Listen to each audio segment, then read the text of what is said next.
আসসালামু আলাইকুম ওয়া রাহমাতুল্লাহি ওয়া বারাকাতুহু। আলহামদুলিল্লাহ ওয়াহদা ওয়াসসালাতু ওয়াসসালামু আলা মান লা নাবিয়্যা বা'দা। প্রিয় দর্শক ও শ্রোতা, আল্লাহ সুবহানাহু তাআলার সৃষ্টির অন্যতম এক রহস্য হচ্ছে আল্লাহ একদিন এই আসমান, জমিন, এই পৃথিবী সবকিছু ধ্বংস করে দিবেন। কুল্লু মান আলাইহা ফান ওয়া ইয়াবকা ওয়াজহু রাব্বিকা যুল জালালি ওয়াল ইকরাম। সব ধ্বংস হয়ে যাবে, শুধু আল্লাহ সুবহানাহু তাআলাই থাকবেন। পবিত্র কোরআনের যদি আমরা সম্পূর্ণরূপে সামারি করি, তাহলে দুটি বিষয়ের প্রতি পবিত্র কোরআন সবচেয়ে বেশি ফোকাস দিয়েছে। এক, আল্লাহ সুবহানাহু তাআলার একত্ববাদ, আর দুই, পরকাল, আল ইয়াউমুল আখির, আল্লাহর ওয়াদা। আর আল্লাহর ওয়াদা সত্য। তো আল্লাহ সুবহানাহু তাআলার সেই ওয়াদা, পৃথিবী ধ্বংস হওয়া, এটি একটি চিরন্তন সত্য এবং সকল আসমানি কিতাবের মূল সার নির্যাস যে একদিন এই পৃথিবী ধ্বংস হয়ে যাবে এবং কিয়ামত সংঘটিত হবে, পুনরুত্থান ঘটবে, বিচার হবে। অনেকে হয়তো প্রশ্ন করতে পারেন, এই কিয়ামতের কথা তো আমরা হাজারো লক্ষ বছর থেকে শুনে আসছি, কিয়ামত তো হয় না, কবে হবে? তাদের জন্য রাসূলুল্লাহ সাল্লাল্লাহু আলাইহি ওয়াসাল্লামের পক্ষ থেকে চমৎকার উত্তর আছে যে প্রত্যেক মানুষের মৃত্যুই কামাত কিয়ামতুহু, তার মৃত্যুই তার জন্য কিয়ামত।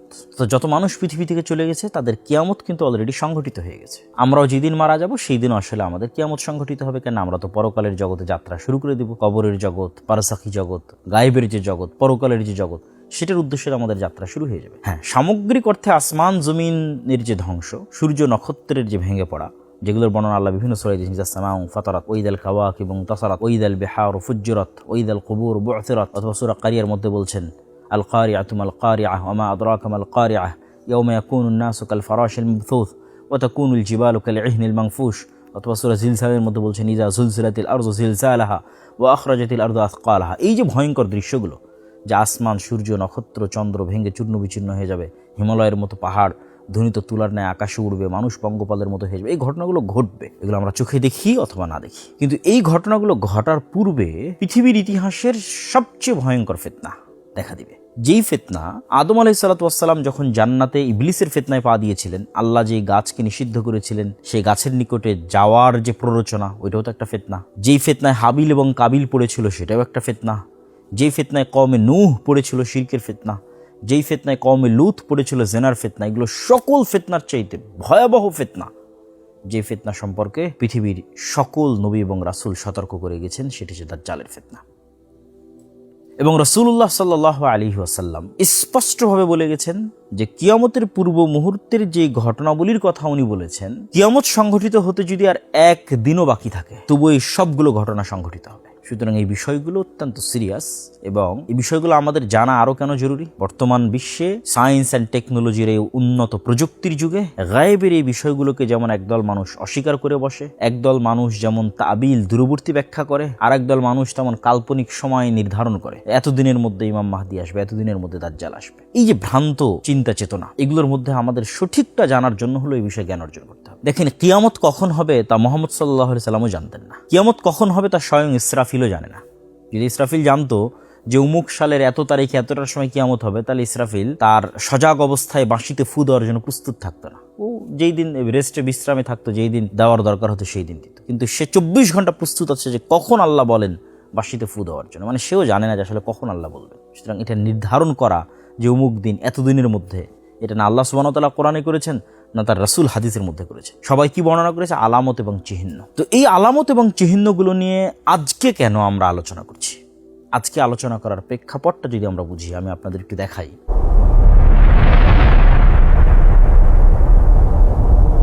আপনারা আমাদের স্ক্রিনে একটি দৃশ্য দেখতে পাচ্ছেন। বিশ্বের সবচেয়ে বড় পরাশক্তি আমেরিকা এবং সেই পরাশক্তির প্রেসিডেন্ট, অপ্রতিরোধ্য প্রেসিডেন্ট ডোনাল্ড ট্রাম্প, যিনি টুইটারে এবং তার সোশ্যাল প্ল্যাটফর্ম যে ট্রুথ, সেটাতে ভয়ঙ্কর ভয়ঙ্কর হুমকি এবং সকাল সন্ধ্যা হুমকি দেন। কাকে উঠিয়ে নিয়ে আসেন, ঠিক আছে, কার তেল বন্ধ করে দেন, কাকে কোথায় হামলা করেন, একদম টুইটারে তিনি আদেশ দেন এবং ট্রুথে আদেশ দেন, ওপেন সোশ্যাল প্ল্যাটফর্মে। তিনি এইভাবে সম্মিলিত মোনাজাত এবং সম্মিলিত জিকির, আমাদের ভাষায় যদি বলি, মানে খ্রিস্টান ধর্মের আলোকে তিনি বড় বড় খ্রিস্টান পাদ্রীদের একত্রিত করে, আমেরিকার ইতিহাসে ফার্স্ট কোনো প্রেসিডেন্ট, প্রথম কোনো প্রেসিডেন্ট, এইভাবে ধর্মীয় নেতাদের একত্রিত করে হোয়াইট হাউসের মধ্যে এই আমাদের ভাষায় সম্মিলিত মোনাজাত বা সম্মিলিত জিকির, যেটা বাইবেলের আলোকে তাদের যে দোয়া বা মোনাজাত, সেটি তিনি করছেন। শুধু এটি নয়, আপনারা আরও আশ্চর্য হবেন যে বর্তমান যিনি আমেরিকার প্রতিরক্ষামন্ত্রী, যদিও আমেরিকা তার প্রতিরক্ষা মন্ত্রণালয়ের নাম পরিবর্তন করেছে, সেটার নাম এখন যুদ্ধ মন্ত্রণালয় বা যুদ্ধমন্ত্রী।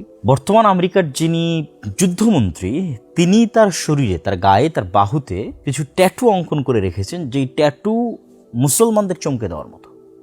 আমরা মুসলমানেরা ছোটবেলা থেকেই শুনেছি যে দাজ্জালের কপালে কাফের লেখা থাকবে আরবিতে, শুধু মুমিনেরা সেটা দেখতে পাবে। তো এই যুদ্ধমন্ত্রী, প্রতিরক্ষা মন্ত্রী তার বাহুতে কাফের আরবিতে স্পষ্টভাবে ট্যাটু করে রেখেছে। তার মানে সেই দাজ্জাল, এটি আমরা বলতেছি না, কিন্তু এই বিষয়গুলো অবশ্যই তার বাহুতে লেখা এই কাফের মুসলমানদেরকে চমকে দেওয়ার মতো। যে রাসূল সাল্লাল্লাহু আলাইহি ওয়াসাল্লামের যে হাদিস আমরা শুনে আসলাম যে দাজ্জালের কপালে লেখা থাকবে কাফের, সেটা কেউ তার শরীরে ট্যাটু করে রাখতেছে এবং একটা বিশ্বের পরাশক্তির এত বড় পর্যায়ের মন্ত্রী, এটা অবশ্যই চিন্তার বিষয়। শুধু তাই নয়, সে কিন্তু অনেক বইও লিখেছে। তার মধ্যে তার অন্যতম একটি বই হচ্ছে আমেরিকান ক্রুসেড, তথা আমেরিকা ধর্মযুদ্ধ করতেছে বা ধর্মযুদ্ধ করা উচিত, এই তত্ত্বের উপর কিন্তু সে একটি বই লিখে ফেলেছে। শুধু এই পর্যন্ত সীমাবদ্ধ নয়, আপনারা সকলে আন্তর্জাতিক প্রতিষ্ঠান অর্থ লেনদেনের, যারা বিদেশ থেকে টাকা পয়সা পাঠান তারা জানেন, পেপ্যালের সহকারী প্রতিষ্ঠাতা এবং এআই ভালো মোটামুটি এআই নিয়ে কাজ করতেছে, আর্টিফিশিয়াল ইন্টেলিজেন্স নিয়ে, পিটার থিয়েল, তার কথা আপনারা অনেকেই জানেন। পিটার থিয়েল কিন্তু ধারাবাহিক সিরিজ আলোচনা করতেছে অ্যান্টি ক্রাইস্টের উপর। অ্যান্টি ক্রাইস্ট মানে দাজ্জালকে বাইবেলের প্রফেসি অনুযায়ী, বাইবেলের ভবিষ্যৎবাণী অনুযায়ী অ্যান্টি ক্রাইস্ট বলা হয় দাজ্জালকে। তো সেটি নিয়ে সে সিরিজ আলোচনা করতেছে। যে সিরিজ আলোচনাগুলোর অসংখ্য ভিডিও এবং অসংখ্য ক্লিপস ইতিমধ্যেই সামাজিক যোগাযোগ মাধ্যমে ভাইরাল। এবং কিছুদিন পূর্বে ইতালির রাজধানী রোমে একটি রুদ্ধদ্বার বৈঠকেও অ্যান্টি ক্রাইস্টের প্রকাশ এবং আশা নিয়ে গোপন আলোচনা বা গোপন বৈঠক হয়েছে, যেটা আমাদের বাংলাদেশেরও বিভিন্ন পত্রিকা রিপোর্ট করেছে। এমনকি প্রথম আলোতে একটা বিশাল রিপোর্টও হয়েছে, ইরান যুদ্ধ নাকি দাজ্জাল তত্ত্বে মোড়া আমেরিকান ক্রুসেড। এবং এই বিশাল রিপোর্টে দাজ্জাল কেন্দ্রিক যে তথ্য বা যে তথ্যগুলো আমি আপনাদের সামনে তুলে ধরলাম, এখন যেগুলো নিয়ে আলোচনা হচ্ছে সেগুলোর মোটামুটি একটা আলোচনা এখানেও আছে, আপনারা পেয়ে যাবেন এখানে। প্রিয় দর্শক শ্রোতা, যখন আমাদের নবী মুহাম্মদ সাল্লাল্লাহু আলাইহি ওয়াসাল্লাম পৃথিবীতে আগমন করেন, তার আগে থেকেই পৃথিবীতে কানাঘুষা হচ্ছিল যে শেষ নবী আসবে, শেষ নবীর আসার সময় হয়ে আসতেছে। এবং এই কারণে ইহুদিরা মদিনায় হিজরত করেছিল, তারা জানতো যে এখানে শেষ নবীর আগমন ঘটবে। আমি জানি না পৃথিবীর হিস্ট্রিতে, বিশেষ করে মুহাম্মদ সাল্লাল্লাহু আলাইহি ওয়াসাল্লামের মৃত্যুর পরে গত 1400 বছরে কখনো, মুসলমানেরা তো সবসময় তাদের মধ্যে দাজ্জাল এবং কিয়ামত কেন্দ্রিক আলোচনা, বই পুস্তক লেখালেখি এগুলো সবসময় হয়েছে, কিন্তু ওয়ার্ল্ড ওয়াইড যে বিশ্বের অন্য ধর্মের মানুষেরাও দাজ্জাল নিয়ে আলোচনা করতেছে, দাজ্জাল নিয়ে লেখালেখি করতেছে এবং তারাও ভাবতেছে যে দাজ্জাল আসবে অথবা আসতেছে, এরকম ধরনের ব্যাপক আলাপ আলোচনা অতীতে কখনো হয়েছে কিনা এটা আমার জানা নেই। এবং এখানে আরও একটি রিপোর্ট আপনারা সকলেই দেখে থাকবেন, আমিও আপনাদের দেখাচ্ছি। কিছুদিন পূর্বে গার্ডিয়ান পত্রিকায় একটি রিপোর্ট হয়, আপনারা দেখতে পাচ্ছেন সেই রিপোর্টটি, যে US troops were told war on Iran was all part of God's divine plan. যে আমেরিকার সেনাবাহিনীরা সাক্ষ্য দিচ্ছে যে এই যুদ্ধটা মূলত আল্লাহ সুবহানাহু ওয়া তাআলার পরিকল্পনা অনুযায়ী হচ্ছে। তারা বলতেছে যেটা হচ্ছে এন্ড টাইমস, শেষ সময়ের যে যুদ্ধ, এবং এই শেষ সময়ের যুদ্ধকে বাইবেলে আর্মাগেড্ডন বলা আছে এবং সেটিকেও তারা এখানে কানেক্ট করেছে। এই যে আপনারা দেখতে পাচ্ছেন যে বুক অফ রিভেলেশন তথা বাইবেলের যেটা বুক অফ রিভেলেশন, সেখানে যে আর্মাগেড্ডন তথা শেষ সময়ের যে যুদ্ধের কথা বলা হচ্ছে, সেই শেষ সময়ের যুদ্ধ শুরু করার জন্য, সেই এন্ড টাইম শুরু করার জন্য মূলত তারা এই যুদ্ধটা শুরু করেছে। এটা আমরা আপনাদের সামনে তুলে ধরছিলাম গার্ডিয়ান পত্রিকা রিপোর্ট। প্রিয় দর্শক ও শ্রোতা, আমরা ভূমিকা স্বরূপ আপনাদের সামনে কিছু তথ্য তুলে ধরলাম, যেগুলোতে আমরা দেখতে পেলাম যে বর্তমান বিশ্বে শেষ জামানা নিয়ে মুসলমানদের মধ্যে নয়, অন্যদের মধ্যে আলোচনা হচ্ছে এবং তারা সেই শেষ জামানার যুদ্ধগুলো শুরু করতেছে মনে হবে তাদের ধারণা।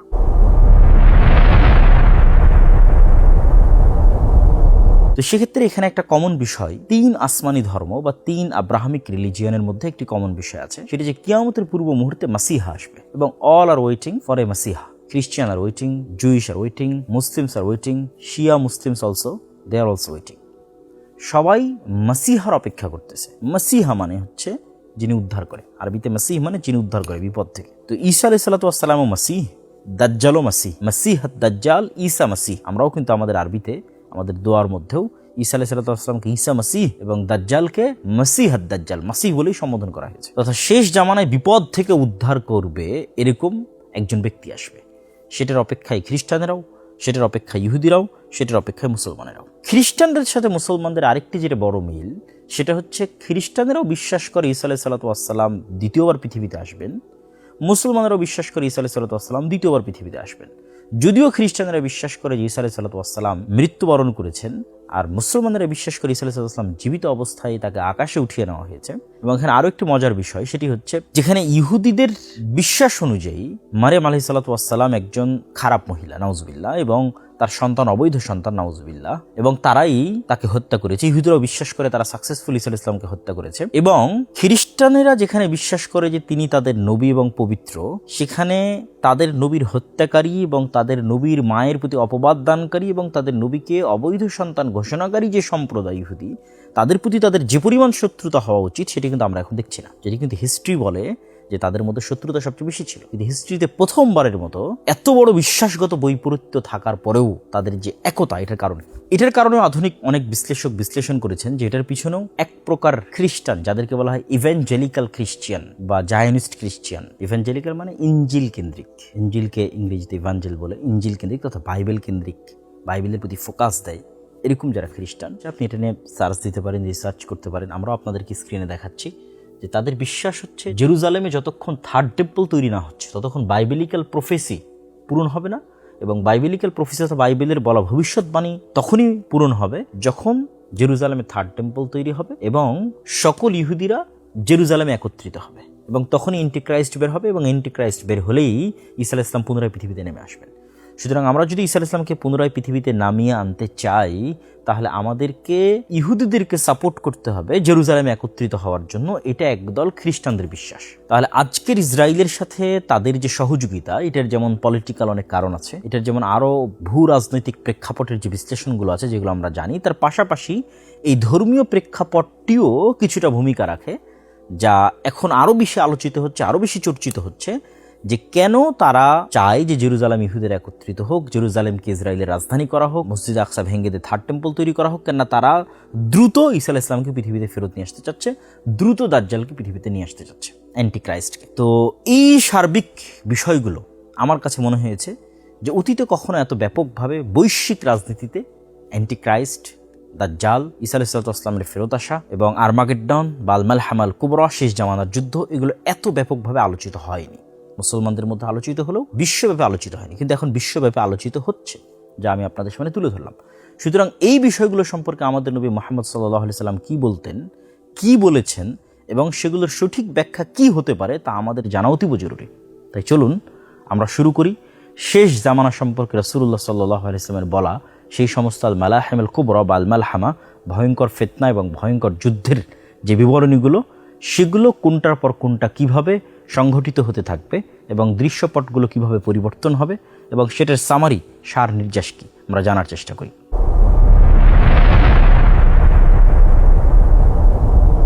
প্রিয় দর্শক শ্রোতা, কিয়ামতের পূর্ব মুহূর্তে যে বিষয়গুলো সংঘটিত হবে সে বিষয়ে অসংখ্য হাদিস বিভিন্ন সানাদে বর্ণিত হয়েছে, যেগুলো বিশেষ করে মুহাদ্দিসিনে কেরাম তাদের কিতাবগুলোর মধ্যে কিতাবুল ফিতান নামে অন্তর্ভুক্ত করেছে, এবং কিছু কিছু ইমাম এই নামে আলাদা বইও রচনা করেছে। কিন্তু এগুলোর মধ্যে অসংখ্য জাল, জয়ীফ এবং সানাদের মতভেদ অনেক কিছুই আছে। আমরা যদি প্রত্যেকটা হাদিস ধরে আলোচনা করি, সেটা আপনাদের জন্য বোঝা, চিন্তা করা এবং মিলানো অনেক কঠিন হবে। তো যত হাদিস আমরা শুনে থাকি অথবা যত হাদিস আমরা পেয়ে থাকি, সেগুলোর মধ্যে যেগুলো বেশিরভাগ সহিহ হাদিস এবং বেশি বিশুদ্ধ হাদিস, সেগুলোই আমরা সামনে রাখবো এবং সেগুলোর সামারি, এবং সেই সামারিতে একটার পর একটা কোনটা সংঘটিত হবে সেটার আমার যেটা বুঝ মনে হয়েছে যে এটি বেশি বিশুদ্ধ বা এটি বেশি হাদিস সঙ্গত, সেই ধারাবাহিকতা আমি আপনাদের সামনে তুলে ধরব। ওই ধারাবাহিকতাতেই হবে সেটি কিন্তু আমারও জানা নাই, বরং আল্লাহ সুবহানাহু ওয়া তাআলা ভালো জানেন যে কোন ধারাবাহিকতায় সেটি সংঘটিত হবে। তো আমরা রাসূলুল্লাহ সাল্লাল্লাহু আলাইহি ওয়াসাল্লামের একটা হাদিস দিয়ে শুরু করি যে তোমরা 6টা জিনিস গণনা করে রাখো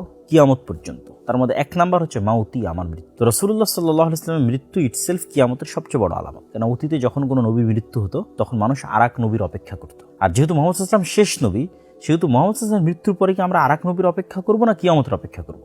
তাহলে সামারি কি দাঁড়াচ্ছে? মুহাম্মদ সাল্লাল্লাহু আলাইহি ওয়াসাল্লামের মৃত্যুর পরেই কিয়ামত, মুহাম্মদ সাল্লাল্লাহু আলাইহি ওয়াসাল্লামের মৃত্যুর পরেই কিয়ামত।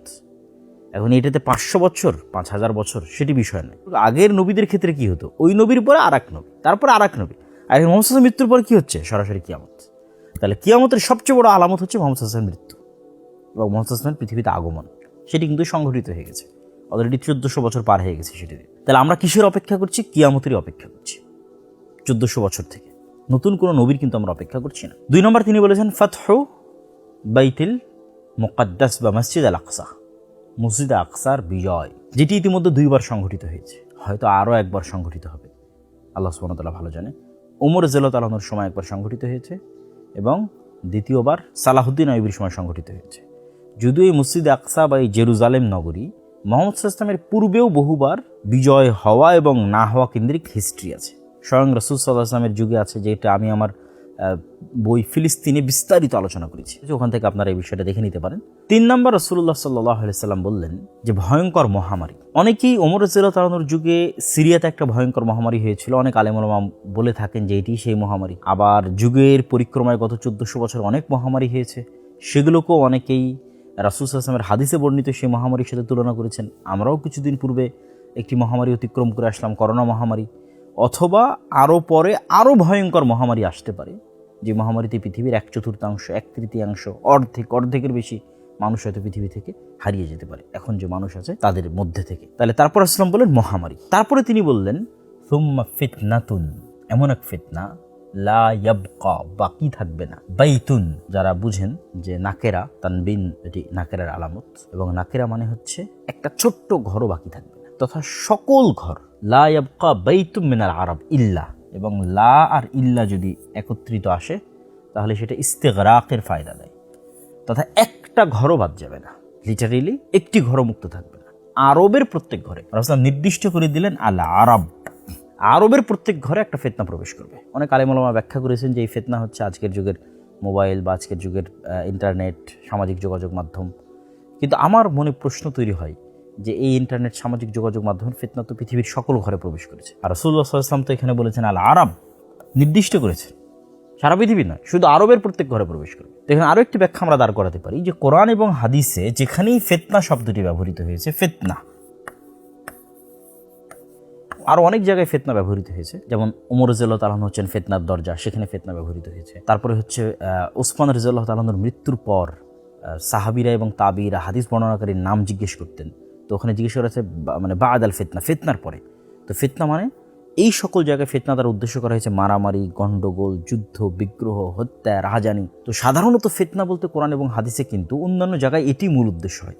তো আমরা যদি ফিতনা দ্বারা সেটি মূল উদ্দেশ্য নেই, যে হত্যা, মারামারি, রাহাজানি, খুন খারাপি, তাহলে এমন এক যুদ্ধ অথবা গৃহযুদ্ধ অথবা মারামারি সংগঠিত হবে যেটাতে আরবের প্রত্যেক ঘর যুক্ত হয়ে যাবে। এটিও একটি খুবই অন্যতম একটি কিয়ামতের আলামতগুলোর অন্তর্ভুক্ত, এবং এই আলামতের সাথে কানেক্টেড আরও কিছু হাদিস আছে। রাসূলুল্লাহ সাল্লাল্লাহু আলাইহি ওয়াসাল্লাম অন্য এক হাদিসে বলেছেন, অচিরেই ফোরাত নদীর মধ্যে থেকে এমন এক স্বর্ণের পাহাড় বের হবে, যেই স্বর্ণ ভাগাভাগি কেন্দ্রিক এক ভয়ঙ্কর মারামারিতে সকল আরব সম্পৃক্ত হয়ে যাবে। আপনারা দেখতে পাচ্ছেন যে ইরাকের অন্তর্গত ইউফ্রেটিস বা ফোরাত নদী, এই ফোরাত নদী সম্পর্কে রাসূলুল্লাহ সাল্লাল্লাহু আলাইহি ওয়াসাল্লাম এই ভবিষ্যৎবাণীটি করেছেন ইরাকের ফোরাত নদী সংক্রান্ত। তো সেক্ষেত্রে অনেক আলেম ওলামা এটির ব্যাখ্যা করেছেন যে এখানে সত্যিকার অর্থে একদিন স্বর্ণের পাহাড় বের হবে, আর এটিও অসম্ভব কিছু নয়। আজ থেকে 100 বছর 200 বছর আগে কে জানতো মাটির নিচ থেকে তেলের খনি বের হবে, গ্যাসের খনি বের হবে।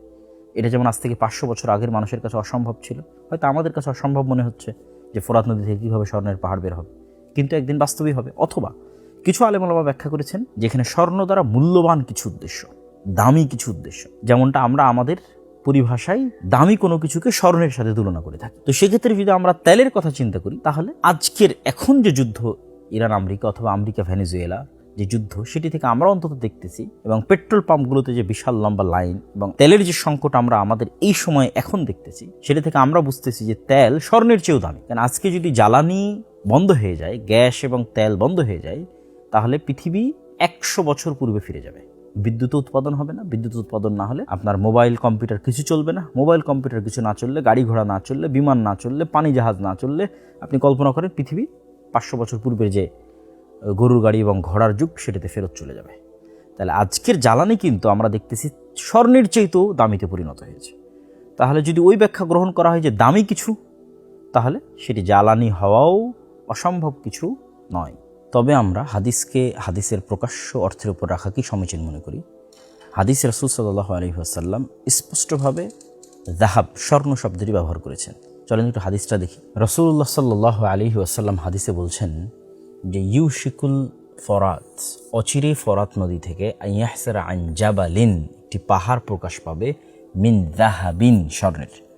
স্পষ্টভাবে তিনি স্বর্ণের বলেছেন। হাদিসের যতগুলো রিওয়ায়াত আছে, প্রায় সকল রিওয়ায়াতে যে আন জাবালিন মিন যাহাবিন, সবগুলোতে আন কানজিন মিন যাহাবিন, স্বর্ণের পাহাড় অথবা স্বর্ণের কানজ বা স্বর্ণের খাজানা বা স্বর্ণের খনি বের হবে, এবং মানুষ সেটি নিয়ে যুদ্ধ করবে ভয়াবহ, সেটিও সেখানে উল্লেখ আছে। তো সেক্ষেত্রে আমরা হাদিসটিকে হাদিসের প্রকাশ্য অর্থের উপর রাখাকেই বেশি সমীচীন মনে করি। আল্লাহু আ'লাম বিসওয়াব।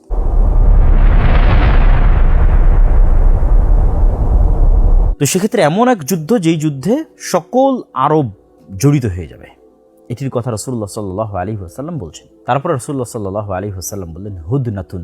হুদনাতুন শব্দের অর্থ হচ্ছে চুক্তি। বাইনাকুম, তোমাদের মধ্যে, ওয়া বাইনা বানিল আসফার। এই বানিল আসফারের জায়গায় কিছু কিছু রিওয়ায়াতে রোম বা অন্য কিছু বর্ণনায় রোমানদের সাথে কিছু চুক্তি মুসলমানদের হবে। আর আসফার শব্দের অর্থ হচ্ছে হলদেটে সাদা বর্ণ, যাদের গায়ের রং তথা সাদা চামড়ার আমরা যাদেরকে বলি, ঠিক আছে, তাদের সাথে তোমাদের একটা চুক্তি হবে। এখানে রোম দ্বারা আসলে কোন রোম উদ্দেশ্য, এটি নিয়েও কিছু মতভেদ আছে। রাসূলুল্লাহ সাল্লাল্লাহু আলাইহি ওয়াসাল্লাম যখন এই হাদিস শোনাচ্ছেন যে তোমাদের মধ্যে এবং রোমানদের মধ্যে একটি চুক্তি হবে, ওই সময়ে রোমান, বাইজেন্টাইন রোমান এম্পায়ারের কেন্দ্রস্থল বা রাজধানী ছিল আজকের তুরস্কের ইস্তাম্বুল। আমরা আপনাদেরকে দেখাচ্ছি, দুই দিকে সাগর এবং মধ্যে অন্যতম একটি উন্নত নগরী, যেটিকে আরবিতে বলা হয়েছে কুস্তুনতুনিয়া,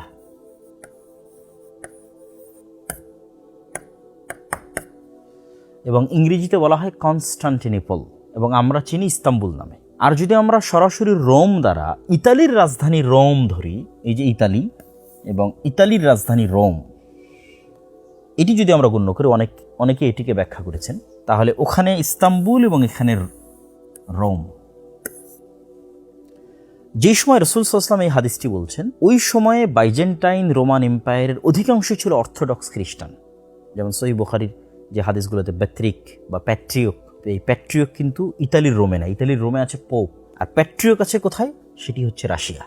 এই যে আমরা মস্কো দেখতে পাচ্ছি, রাশিয়া, এবং রাশিয়ার প্রেসিডেন্ট ভ্লাদিমির পুতিন, তিনিও অর্থোডক্স খ্রিস্টান পাদ্রীদের দ্বারা অনেক বেশি প্রভাবিত। তাহলে যেই সময় রাসূল সাল্লাল্লাহু আলাইহি ওয়াসাল্লাম বলছেন, ওই সময় বাইজেন্টাইন এম্পায়ার, যেটা তুরস্কের রাজধানী ইস্তাম্বুল, যেটা আমরা আপনাদেরকে ইন্ডিকেট করে দিলাম, আর ইতালির রাজধানী রোম আর এই মস্কো। তো রোম দ্বারা যদি ইতালির রাজধানী রোম উদ্দেশ্য হয়, তাহলে পুরো ইউরোপ। আর যদি আমরা অর্থোডক্স খ্রিস্টান উদ্দেশ্য নেই, তাহলে রাশিয়া। তো যখন রোমানদের সাথে মুসলমানদের একটি চুক্তি হবে, তখন তারা একত্রিত অবস্থায় তৃতীয় আর এক শত্রুর বিরুদ্ধে যুদ্ধ করবে। এটি ইন্ডিকেট করা খুব কঠিন যে সেই তৃতীয় শত্রু কারা। মানে আমরা যদি আজকের বিশ্ব ব্যবস্থা অনুযায়ী চিন্তা করি, এটাই যে সংগঠিত হবে তা কিন্তু নয়। আজ থেকে 1000 বছর আগে পৃথিবীর বিশ্ব ব্যবস্থা এরকম ছিল না, আজ থেকে 500 বছর আগে পৃথিবীর বিশ্ব ব্যবস্থা এরকম ছিল না। তাহলে প্রত্যেক আলেম তার যুগ অনুযায়ী যদি চিন্তা করে যে তাহলে আজকের রোমান কারা এবং আজকের তৃতীয় শত্রু কারা হতে পারে, আজ থেকে 500 বছর পরে পৃথিবীর প্রেক্ষাপট চেঞ্জ হয়ে যেতে পারে, তখন অন্য কাউকে তৃতীয় শত্রু মনে হতে পারে। কিন্তু এই ঘটনা অবশ্যই ঘটবে। রাসূল সাল্লাল্লাহু আলাইহি ওয়াসাল্লাম বলছেন যে কিয়ামত সংঘটিত যদি একদিনও বাকি থাকে, তবু এটি সংঘটিত হবে। তা আমরা যেহেতু আমাদের পরের ভবিষ্যতের কথা বলতে পারবো না, এখনকার প্রেক্ষাপটের আলোকে যদি আমরা রোম দ্বারা ইতালির রোম উদ্দেশ্য নেই, তাহলে ইউরোপের সাথে মুসলমানদের একটা চুক্তি হবে। আর তৃতীয় শত্রু যদি আমরা চিন্তা করি, তাহলে সেই তৃতীয় শত্রু মস্কো হতে পারে, তৃতীয় শত্রু চায়নাও হতে পারে, তৃতীয় শত্রু ইসরায়েলও হতে পারে, তৃতীয় শত্রু পারস্য হতে পারে, তৃতীয় শত্রু হিন্দুরাও হতে পারে, ঠিক আছে। তৃতীয় শত্রু আমেরিকা ইসরায়েলের সম্মিলিত শক্তিও হতে পারে। আর যদি আমরা চিন্তা করি রোম দ্বারা আজকের বিশ্ব অনুযায়ী এটি হবে, তা কিন্তু বলতেছি না, কেননা 500 বছর আগে একরকম ছিল, আজ আর একরকম, আজ 500 বছর আর একরকম হবে। যদি চিন্তা করি যে না মস্কো রাশিয়া, তাহলে মুসলমানদের সাথে মস্কো রাশিয়া বা সেই কেন্দ্রিক যে জোট, তারা একত্রিত হবে। আর তৃতীয় শত্রু তাহলে ইউরোপ, তৃতীয় শত্রু তাহলে আমেরিকা।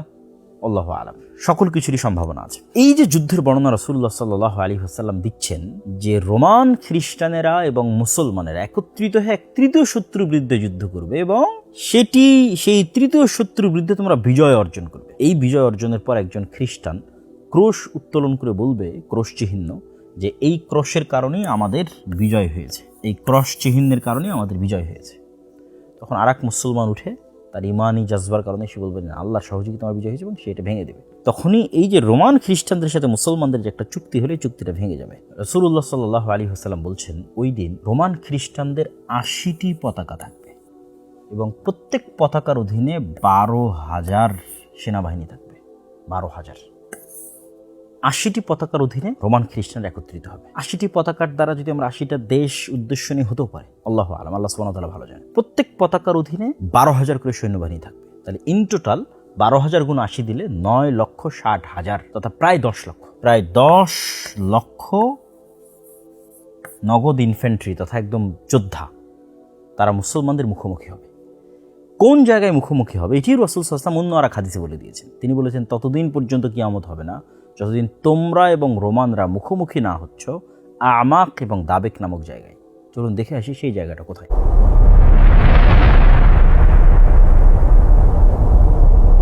রাসূলুল্লাহ সাল্লাল্লাহু আলাইহি ওয়াসাল্লাম যে আমাক এবং দাবেক নামক দুটি জায়গার কথা উল্লেখ করেছেন, যে বেদাবেক বে আমাক ও বেদাবেক, বেদাবেক ও বে আমাক। এখন অনুসন্ধান করলে যেটি দেখা যায় যে এটি মূলত সিরিয়া এবং তুরস্কের সীমান্তবর্তী অঞ্চল। আজকের তুরস্কের সীমানা এবং আজকের সিরিয়ার সীমানা আপনারা এই যে দেখতে পাচ্ছেন দাবেক, এবং এই যে হালবকে ইংরেজিতে বলে আলেপ্পো, এটা সিরিয়ার তুরস্ক সীমান্তবর্তী শহর। এবং এই যে ইদলিব, এখনকার সিরিয়ার যারা মুজাহিদ, যারা বিজয়ী হলো আহমদ আশারা, তারা কিন্তু এই অঞ্চল থেকে উঠে এসেছে।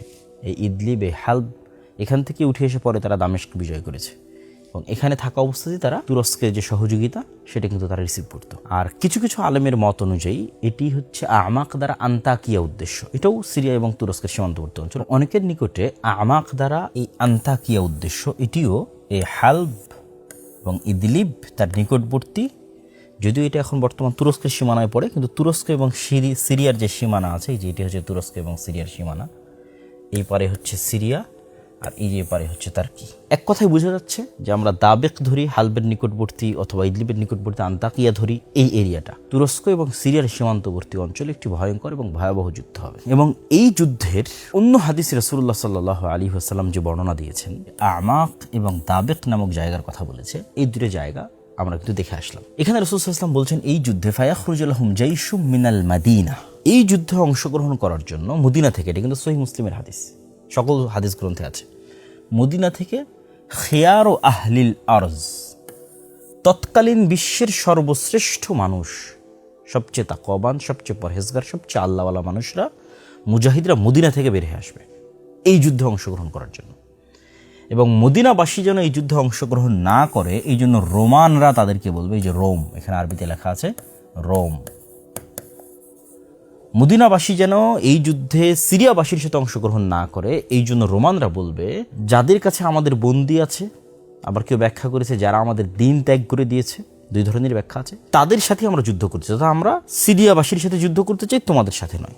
কিন্তু মদিনাবাসী বলবে যে না, আমরা আমাদের ভাইদেরকে তোমাদের জন্য ছেড়ে দিব না, এবং তারা একত্রিত হয়ে এই যুদ্ধে অংশগ্রহণ করবে। তথা মদিনা এবং সিরিয়া এই যুদ্ধের অন্যতম একটি পার্ট। সিরিয়ার মানুষ এবং মদিনার মানুষ, তাদের মহব্বত, তাদের ভালোবাসা, তাদের আকীদা, তাদের আমল এই যুদ্ধের অন্যতম বড় একটি অংশ। এই যুদ্ধে মুসলমানেরা 3 ভাগে বিভক্ত হবে, রাসূল সাল্লাল্লাহু আলাইহি ওয়াসাল্লাম বলেছেন, এই যে এখানে সুলুসুন, 3 ভাগে বিভক্ত হবে। 3 ভাগের 1 ভাগ শহীদ হবে, হুম আফজালুশ শুহাদা, পৃথিবীর সর্বশ্রেষ্ঠ শহীদ, ইনদাল্লাহ, আল্লাহর নিকটে। এবং 3 ভাগের 1 ভাগ এই যুদ্ধ থেকে পালিয়ে আসবে, লা ইয়াতুবুল্লাহু আলাইহিম আবাদান, কোনো দিন আল্লাহ তাদের তওবা কবুল করবে না, আবাদা, কোনোদিন আল্লাহ তাদের তওবা কবুল করবে না। 3 ভাগের 1 ভাগ, 3 ভাগের 1 ভাগ পালিয়ে গেল, 3 ভাগের 1 ভাগ শহীদ হলো, আর বাকি 3 ভাগ সুলুসুল আখির, তাদেরকে আল্লাহ বিজয় দান করবে। এবং এই পরবর্তী যে 3 ভাগ, লা ইফতানুনা আবাদা, তারা পরবর্তীতে কখনো আর ফিতনায় পতিত হবে না। মানে পরবর্তীতে যে দাজ্জালের ফিতনা আসবে, ইয়াজুজ মাজুজের ফিতনা আসবে, পৃথিবীর ভয়ঙ্কর ভয়াবহ ফিতনা আসবে, এই বিজয়ী দল আর কোনো ফিতনা তাদেরকে স্পর্শ করতে হবে, তারা বিজয়ী থাকবে, ফিতনা মুক্ত থাকবে। এই বিজয়ী দল ইফতাতিহুনা কুসতুনতুনিয়া, এই বিজয়ী দল কুসতুনতুনিয়া, কনস্টান্টিনোপল বিজয় করবে। আপনারা অনেকেই জানেন যে কনস্টান্টিনোপল কিন্তু ইতিমধ্যেই বিজয় হয়েছে। সুলতান মুহাম্মদ আল ফাতেহ, তিনি উসমানী খেলাফতের অন্যতম একজন বাদশাহ খলিফা, তিনি কিন্তু কনস্টান্টিনোপল বিজয় করেছেন। এবং কনস্টান্টিনোপল বিজয়ের সুসংবাদ রাসূল সাল্লাল্লাহু আলাইহি ওয়াসাল্লাম অনেক হাদিসে মুসলমানদের দিয়ে গেছে। এই জন্য কনস্টান্টিনোপল বিজয় করার জন্য বহু সাহাবী, বহু মুজাহিদ দীর্ঘদিন যাবৎ তারা সীমান্তে, সিরিয়ার সীমান্তে কিন্তু চেষ্টা করতেন, সফল হতে পারতেন না। কিন্তু সুলতান মুহাম্মদ আল ফাতেহ কিন্তু সফল হয়েছেন। কিন্তু এই বিজয় কিন্তু সেই বিজয় নয়, কেন অলরেডি সেই বিজয়ের পার হওয়া 500 বছর হয়ে গেছে।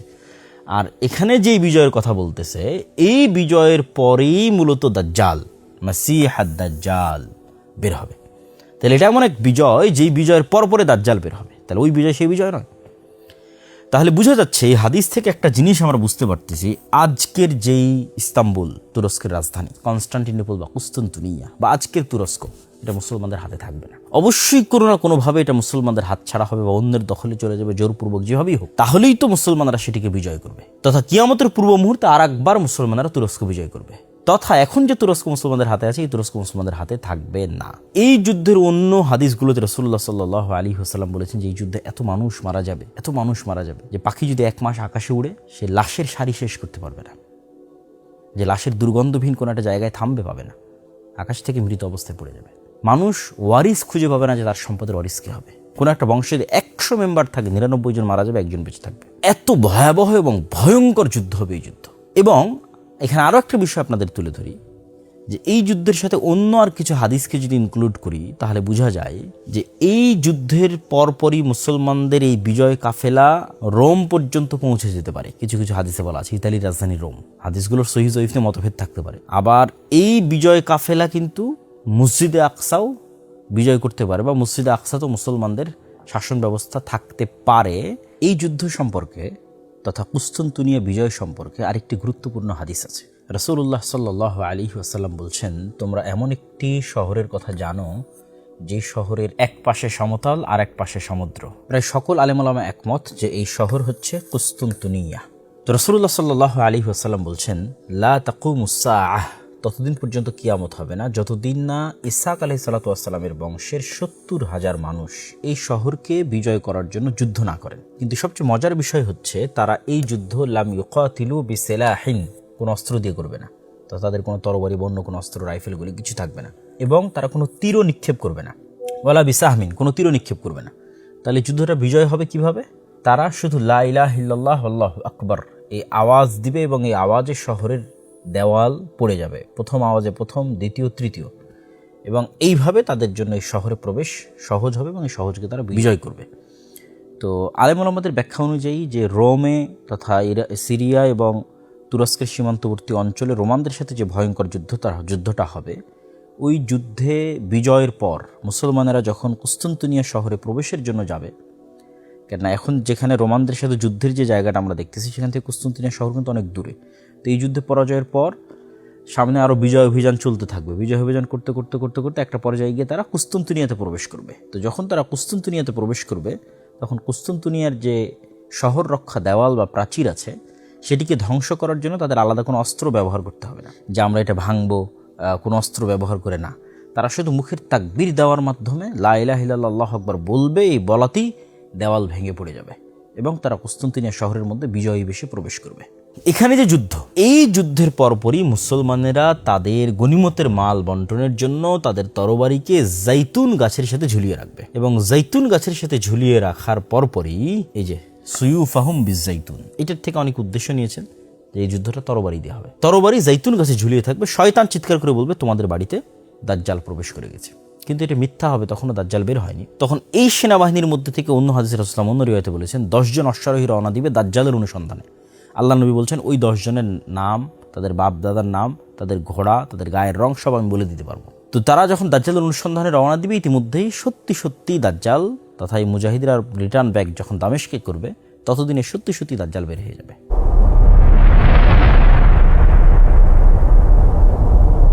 প্রিয় দর্শক শ্রোতা, দাজ্জালের এই জায়গায় আমরা একটু দাজ্জাল সম্পর্কে জানা দরকার। আমি দাজ্জাল সম্পর্কে 2টা হাদিস ব্যাখ্যা সহ আপনাদের সামনে তুলে ধরতে চাই। তার মধ্যে প্রথম হাদিসটা সবচেয়ে বিখ্যাত, তামিম আদ-দারির হাদিস। যদিও এই হাদিস নিয়ে নাস্তিকরা অসংখ্য প্রশ্ন উত্থাপন করে, আমরা সেগুলোরও উত্তর দেওয়ার চেষ্টা করবো ইনশাল্লাহ।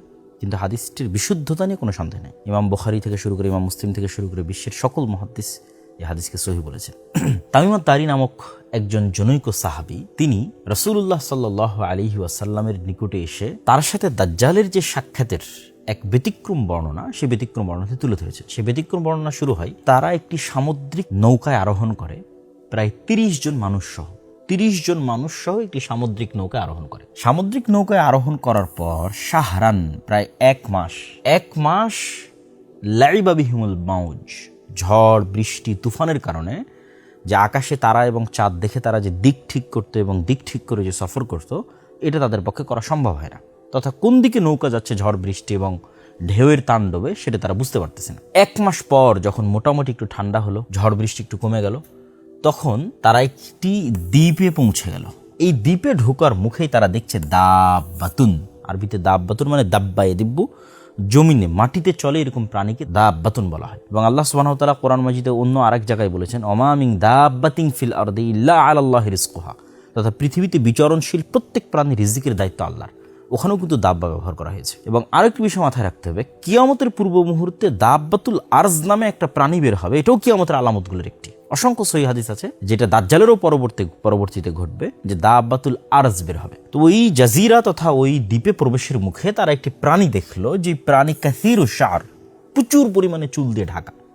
এত বেশি পরিমাণে চুল দিয়ে ঢাকা যে তারা বলতেছে যে তার মিন কবুলিহি আও মিন দুবুরিহি লা ইয়াদরুনা, বুঝা যাচ্ছে না মা কবুলুহু মিন দুবুরিহি, তার মুখ কোন দিকে, তার পিছন কোন দিকে, এটা তার অত্যাধিক চুলের কারণে বোঝা যাচ্ছে না। তো এই সাহাবীরা তামিম আদ-দারি এবং তার যে সঙ্গী সাথী, তারা কিন্তু তখনও মুসলমান হয়নি। তারা কিন্তু এই ঘটনা দেখে এসে মুহাম্মদ সাল্লাল্লাহু আলাইহি ওয়াসাল্লামের কাছে ইসলাম গ্রহণ করেছে। তারা তাকে জিজ্ঞেস করছে মা আন্তি।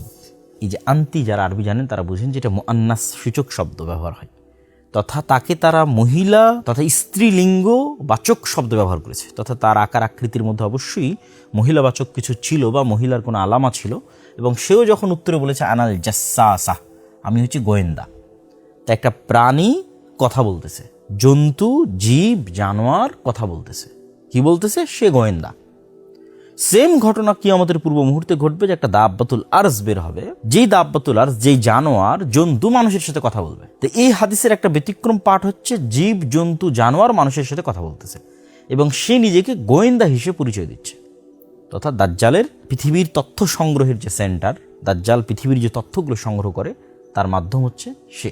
তো এটা নিয়েও নাস্তিকদের অনেক বক্তব্য আছে যে একটা প্রাণী কিভাবে কথা বলে। তো আমি সবসময় কোরআন এবং হাদিসের সায়েন্স দিয়ে ব্যাখ্যা এই দিকে আমি যাওয়ার চেষ্টা করি না। আমি চেষ্টা করি কি, যে সায়েন্স যদি এইটা করতে পারে তাহলে আল্লাহ কি করতে পারে। বিশেষ করে আল্লাহর পথে যাত্রা বই এই জিনিসটার প্রতি ফোকাস দেওয়া হয়েছে, যে আল্লাহ সুবহানাহু তাআলার কথা এবং রাসূলের কথা নুসুস নাস ওইভাবেই বজায় রাখা সম্ভব যদি শুধু আমি চিন্তা করি যে মানুষের পক্ষে যদি এটা সম্ভব হয়, আল্লাহর পক্ষে কেন সম্ভব না। মানুষের তৈরি রোবট যার মধ্যে রূহ নাই, সে কথা বলতেছে। আপনি জেমিনির সাথে কথা বলেন, চ্যাটজিপিটির সাথে কথা বলেন, সেই ইনস্ট্যান্ট আপনার কথার উত্তর দিচ্ছে। একটা যন্ত্র আমার সাথে কথা বলছে কৃত্রিম বুদ্ধিমত্তা খাটিয়ে।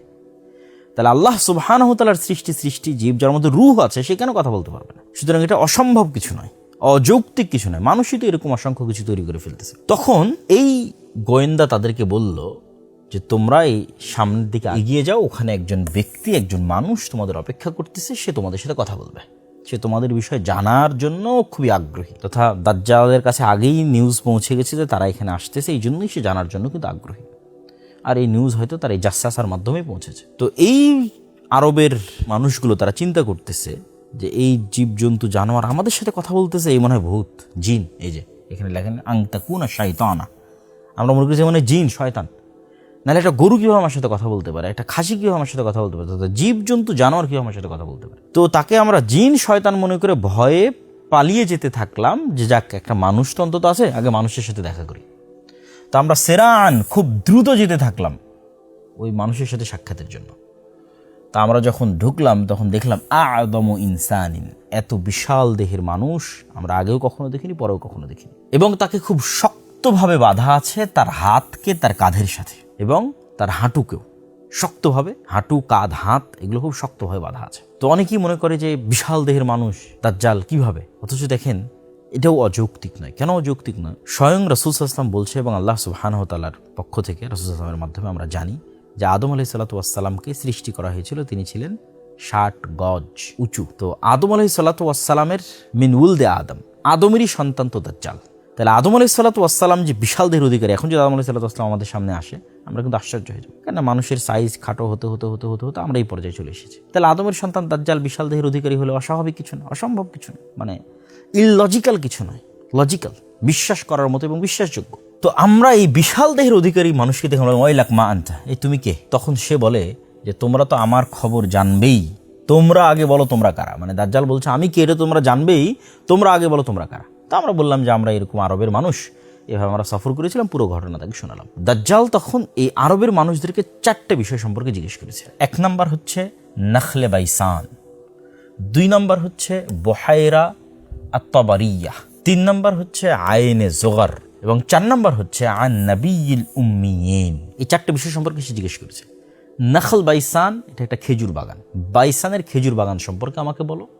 বহায়রা আত-তাবারিয়া, এটা একটা লেক, এই লেক সম্পর্কে আমাকে বলো। আইনে জোগার, এটা একটা ঝর্ণা, এই ঝর্ণা সম্পর্কে আমাকে বলো। আর যারা পড়া দেখা জানে না, লেখা জানেন না, এই রকম নবী আমাদের মুহাম্মদ সাল্লাল্লাহু আলাইহি ওয়াসাল্লাম কিন্তু পড়তেও পারতেন না, লিখতেও পারতেন না, সেই নবী সম্পর্কে আমাকে সংবাদ দাও। তো এই চারটার মধ্যে তিনটা খুবই ইম্পর্টেন্ট, নাখলে বাইসান, বুহাইরা তাবারিয়া, আইনে জোগার, এই তিনটা চলেন আমরা একটু দেখে আসি।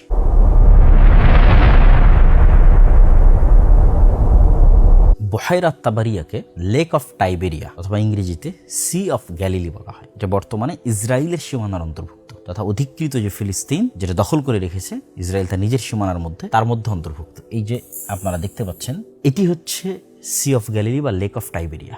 এটি বর্তমানে ইসরায়েলের সীমানার অন্তর্ভুক্ত এবং এখান থেকে অতি নিকটে আপনারা দেখতে পাচ্ছেন বাইত শিয়ান। এই যে সি অফ গ্যালিলি, এই যে এটা পানি, এখান থেকে অতি নিকটে বাইত শিয়ান, যেটাকে আমরা বাইসান বলতেছি, নাখাল বাইসান, সেটাই হিব্রু ভাষায় বাইত শিয়ান। এটা ইসরায়েলের অন্যতম একটা শহর তথা এটাও ইসরায়েলের সীমানার অন্তর্ভুক্ত। এই লেক অফ টাইবেরিয়া বা সি অফ গ্যালিলি এটিও ইসরায়েলের সীমানার অন্তর্ভুক্ত। এবং সবচেয়ে মজার বিষয় হচ্ছে এই সি অফ গ্যালিলি বা লেক অফ টাইবেরিয়া, এটা বর্তমান বাইবেল অনুযায়ী এবং বাইবেলের যে প্রফেসি সেই অনুযায়ী খ্রিস্টানদের কাছে অতি পবিত্র একটি জায়গা। তারা বিশ্বাস করে যে ঈসা আলাইহিস সালাতু ওয়াস সালাম যত ধরনের মুজিজা দেখিয়েছেন, অন্ধকে ভালো করা, মৃত্যুকে জীবিত করা, যত রকমের মুজিজা, তার বেশিরভাগগুলোই তিনি এই সি অফ গ্যালিলির নিকটস্থ বা আশেপাশে দেখিয়েছেন বা এর উপরে দেখিয়েছেন। এই জন্য আজও ইউরোপ এবং আমেরিকা থেকে হাজার হাজার দর্শনার্থী ইসরায়েলে আসে এই সি অফ গ্যালিলি দেখার জন্য। এবার তৃতীয় আরেকটি বিষয় থাকলো আইনে জোগার। এই যে এটি ডেড সি দেখতে পাচ্ছেন, লেখা আছে ডেড সি, আর এই যে দেখেন জোগার স্প্রিং, এই যে এই জায়গাটা ডেড সির একদম নিকটস্থ। এই যে আরবিতেও লেখা আছে আইনে জোগার তথা ডেড সির নিকটস্থ। এবং এইটা এখন জর্দান সীমানার মধ্যে পড়ে তথা জর্দানের এরিয়ার মধ্যে পড়ে, যদিও এই এরিয়াটা জর্দান এবং ইসরায়েলের যে সীমানা সেই সীমানার নিকটস্থ। বাইবেলের বর্ণনা অনুযায়ী খ্রিস্টানদের নিকট অতি পবিত্র। বাইবেলের বর্ণনা অনুযায়ী তারা মনে করে যে এই ডেড সি ধ্বংস হওয়ার পর লূত আলাইহিস সালাতু ওয়াস সালামকে যেই জায়গায় আশ্রয় দেওয়া হয়েছিল সেটা আইনে জোগারের পাশে। এই জন্য এই স্প্রিং অফ জোয়ার এটা তারা এখনও দেখতে যায়, ভ্রমণে যায়। আমরা দাজ্জালের প্রশ্ন করা যে তিনটে জায়গা দেখলাম, এই তিনটি প্রশ্ন করার পরেই কিন্তু দাজ্জাল একটি করে ভবিষ্যৎবাণী করেছে। সে বলছে যে এখন কি ওই খেজুরের বাগানে খেজুর হয়? তো তোমরা জেনে রাখো, আমা ইন্নাহু ইউশেক আল্লাহ তুসমির, যে অচিরেই এই খেজুরের বাগানে, নাখলে বাইসানের এই খেজুরের বাগানে খেজুর হবে না। তারপরে যখন সে বুহাইরা তাবারিয়া সম্পর্কে জিজ্ঞেস করলো, তখন সে জিজ্ঞেস করলো সেখানে কি এখন পানি আছে? তারা বললো হ্যাঁ, সেখানে এখন কাসিরাতুল মা, অনেক বেশি পানি আছে। সে ভবিষ্যৎবাণী করলো অচিরেই এখানে এই পানি থাকবে না। এবং কাছাকাছি একই ধরনের ভবিষ্যৎবাণী সে আইনে জোগার বা স্প্রিং অফ জোয়ারের যে ঝর্ণা সেটি সম্পর্ক করে। তাহলে এই যে এক সিরিয়ালে, এবং এখানে দেখেন জেরুজালেম, জেরুজালেম মানে এখানে মসজিদে আকসা আছে, অর্থাৎ এই পুরো এরিয়াটার মধ্যেই দাজ্জাল যে তিনটা প্রশ্ন করেছে সেই তিনটা প্রশ্নের স্থান এই এরিয়াটার মধ্যে। এই যে জেরুজালেম, মসজিদে আকসা, ডেড সি, আইনে জোগার তথা স্প্রিং অফ জোয়ার, বাইত শিয়ান তথা নাখাল বাইসান, বুহাইরা তাবারিয়া তথা সি অফ গ্যালিলি, তথা এই এরিয়ার মধ্যে থেকে এই প্রশ্নগুলো করা প্রমাণ করে যে এই জায়গা কেন্দ্রিকই অবশ্যই দাজ্জালের উত্থান বলেন অথবা দাজ্জালের হত্যা বলেন অথবা দাজ্জালের প্রতিষ্ঠা বলেন অথবা দাজ্জালের শাসন বলেন পরিচালিত হওয়ার একটি সম্ভাবনা আছে, অথবা এই জায়গা কেন্দ্রিকই কিয়ামতের পূর্ব মুহূর্তে সকল কিছু সংঘটিত হবে। এতে সন্দেহের বিন্দুমাত্র কোনো অবকাশ নাই।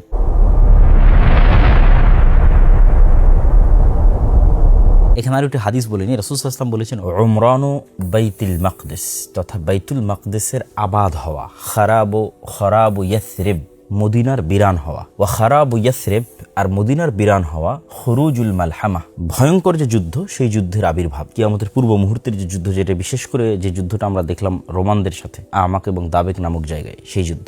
ওয়া খুরুজুল মালহামা আর ভয়ঙ্কর এই যুদ্ধের পরেই ফাতহুল কুস্তুনতুনিয়া তথা কনস্টান্টিনোপল বা ইস্তাম্বুল বিজয় হবে। ওয়াফাতহুল কুস্তুনতুনিয়া আর কনস্টান্টিনোপল বা ইস্তাম্বুল বিজয় হওয়ার পরই খুরুজুদ দাজ্জাল বের হবে। তো এই যে ঘটনার ধারাক্রম, এই হাদিসটিও সহি একটি হাদিস। এই ঘটনার ধারাক্রমের যেটি প্রথম বাক্য, এটি নিয়েই আধুনিক যুগে অনেক আলোচনা হচ্ছে। কেউ কেউ এটির ব্যাখ্যা করেছে যে ওমরানু বাইতুল মাকদিস মানে পলিটিক্যালি মসজিদে আকসা বা জেরুজালেম এটি একটি অ্যাক্টিভ সিটি শহর হবে। সেক্ষেত্রে আজকে যেমন আমরা দেখতেছি ইসরায়েল তার রাজধানী সেখানে নিয়ে যেতে চাচ্ছে, বা সারা বিশ্বের দৃষ্টি জেরুজালেমের প্রতি এবং ইহুদিদের সেটি একটি মূল লক্ষ্য এবং উদ্দেশ্য, খ্রিস্টানদের মূল লক্ষ্য উদ্দেশ্য। এটিকেও অনেকেই বলতেছে যে এটাই হচ্ছে ওমরানু বাইতুল মাকদিস তথা গ্রেটার ইসরায়েল তৈরি হবে এবং গ্রেটার ইসরায়েলের রাজধানী হবে এটি। যদিও আমার কাছে ব্যক্তিগতভাবে মনে হয়, আল্লাহু আ'লাম বিসওয়াব, আল্লাহ ভালো জানে, যে এটি ওমরানু বাইতুল মাকদিস দ্বারা উদ্দেশ্য নয়, বরং আমার ধারণা, আমার মনে হয় আল্লাহু আলাম, যে গ্রেটার ইসরায়েলও কোনোদিন তৈরি হবে না, এবং উমরান বাইতুল মাকদিস দ্বারা অর্থ হচ্ছে মুসলমানদের খেলাফাতের কেন্দ্রবিন্দু হবে মসজিদে আকসা তথা কিয়ামতের পূর্ব মুহূর্তে, এবং মালহামা এবং ইমাম মাহদি তাদের বের হওয়ার পূর্বেই অথবা ইমাম মাহদির নেতৃত্ব হতে পারে একটি খেলাফা বা একটি ইমারা প্রতিষ্ঠিত হবে মসজিদে আকসা এবং জেরুজালেম কেন্দ্র করে, তথা মসজিদে আকসা এবং জেরুজালেম পুনরায় মুসলমানরা বিজয় করবে। এটা দাজ্জাল এবং ঈসা আলাইহিস সালাম আসার পূর্বের কথাই আমি বলতেছি। তথা এখনকার যে অবস্থা সিচুয়েশন, এই সিচুয়েশন থাকবে না, এবং তখনই মুসলমানদের যেহেতু পলিটিক্যাল সেন্টার এক সময় ছিল মদিনা, তারপরে সেই পলিটিক্যাল সেন্টার আবু বকর, ওমর, ওসমান, আলী, ওসমান রাদিয়াল্লাহু পর্যন্ত পলিটিক্যাল সেন্টার ছিল মদিনা, তারপরে সে পলিটিক্যাল সেন্টার চলে গেছে কুফা, কুফা হয়ে বাগদাদ, বাগদাদ হয়ে কুফা হয়ে দেমাশক, দেমাশক হয়ে বাগদাদ, এবং বাগদাদ হয়ে ইস্তাম্বুলের রাজধানী, তুরস্কের রাজধানী ইস্তাম্বুল। এগুলোই মোটামুটি বড় মুসলমানদের পলিটিক্যাল হিস্ট্রিতে বড় রাজনৈতিক রাজধানী ছিল। কিন্তু কখনো জেরুজালেম মুসলমানদের পলিটিক্যাল হিস্ট্রিতে কেন্দ্রীয় ভূমিকায় ছিল না। তো অচিরে একটা সময় আসবে যখন মুসলমানদেরই ক্ষমতার কেন্দ্রীয় ক্ষমতায় কেন্দ্রস্থলে থাকবে জেরুজালেম বা মসজিদে আকসা, এবং মুসলমানদের ব্যাপক আকারে আবাদি ওই মসজিদে আকসা কেন্দ্রিক হওয়ায়, মুসলমানদের ফোকাস ব্যাপকভাবে মসজিদে আকসা কেন্দ্রিক হওয়ায় হয়তো মদিনা বিরান হয়ে যেতে পারে। আল্লাহু আলাম। এই হাদিসের অর্থ কিভাবে বাস্তবায়ন হবে, কোনটা সঠিক, সেটির ব্যাখ্যা আল্লাহ সুবহানাহু ওয়া তাআলা ভালো জানেন। তো আমি আমার যেটি চিন্তাধারা সেটি তুলে ধরলাম, এবং এটার পিছনে সরাসরি কোনো সহিহ হাদিস থেকে দলিল দেওয়া সম্ভব নয়, তবে গাজওয়াতুল হিন্দ সংক্রান্ত কিছু জয়ীফ হাদিস থেকে এটির সাপোর্ট পাওয়া সম্ভব, যেখানে বলা আছে যে মসজিদে আকসার খলিফা, জেরুজালেমের খলিফা এক সেনাবাহিনী পাঠাবেন গাজওয়াতুল হিন্দ করার জন্য, এবং হিন্দ থেকে হিন্দের যারা বাদশাহ তাদেরকে জিঞ্জিরাবদ্ধ করে মসজিদে আকসায় আনা হবে, এবং তারপরেই তাদের সাক্ষাৎ হবে ইমাম মাহদি বা দাজ্জাল তাদের সাথে। তো সেখানে বলা আছে যে মসজিদে আকসা থেকে এই সেনাবাহিনী রওনা দিবে, তথা বোঝা যাচ্ছে যে মসজিদে আকসা তারও আগে, তথা ঈসা আলাইহিস সালাম আসার পূর্বেই, দাজ্জাল আসার পূর্বেই মসজিদে আকসা মুসলমানরা বিজয় করবে। আল্লাহু আলাম। এবং এটার আরেকটি আমরা চিন্তা চেতনা নিতে পারি যে মাসিহ তখনই হয় যখন বিপদ থেকে উদ্ধারকারী হয়। তাহলে প্রথম মাসিহ হচ্ছে মাসিহ দাজ্জাল। সে কাদেরকে বিপদ থেকে উদ্ধার করবে? ইহুদিদেরকে বিপদ থেকে উদ্ধার করবে। তো ইহুদিরা যদি বিপদে না পড়ে, মাসিহ দাজ্জাল কেমনে তাদের বিপদ থেকে উদ্ধারকারী হবে? আর সেকেন্ড মাসিহকে ঈসা মাসিহ, সে কাদেরকে বিপদ থেকে উদ্ধার করবে? উম্মতে মুহাম্মাদীকেও বিপদ থেকে উদ্ধার করবে। উম্মতে মুহাম্মাদীরা তখন কার বিপদে থাকবে? দাজ্জালের বিপদে থাকবে, কেন তখন সকল ক্ষমতা, সকল পাওয়ার দাজ্জালের হাতে। আরও একটি পয়েন্ট আপনাদের মাথায় নিতে হবে যে দাজ্জাল রাগান্বিত অবস্থায় বের হবে, তথা দাজ্জাল যখন দেখবে যে মুসলমানদের বিজয়ের পর বিজয়, কোনো মতেই মুসলমানদের বিজয় থামানো যাচ্ছে না, রোমে বিজয়, কুস্তুনতুনিয়া বিজয়, তারপরে মসজিদে আকসা বিজয়, ভারত বিজয়, বিজয়ের পর বিজয়, এগুলো আগেই হবে। এবং দেখা যাচ্ছে জেরুজালেম থেকে ইহুদিরা বিতাড়িত, তাদের থাকার কোনো জায়গা নাই। ইসরায়েল থেকে বিতাড়িত, তাদের থাকার কোনো জায়গা নেই, তারা বিপদগ্রস্ত অবস্থায় আসপাহানে আশ্রয় নিয়ে আছে। তখন দাজ্জাল রাগান্বিত অবস্থায় বের হবে এবং ইহুদিদের মাসিহা হিসেবে বের হবে, যাতে ইহুদিদের বিপদগ্রস্ত অবস্থা তৈরি হলে দাজ্জাল বের হবে। এটা আমার আন্ডারস্ট্যান্ডিং। আল্লাহু আলাম বিসসাওয়াব, আল্লাহ সুবহানাহু ওয়া তাআলা ভালো জানেন।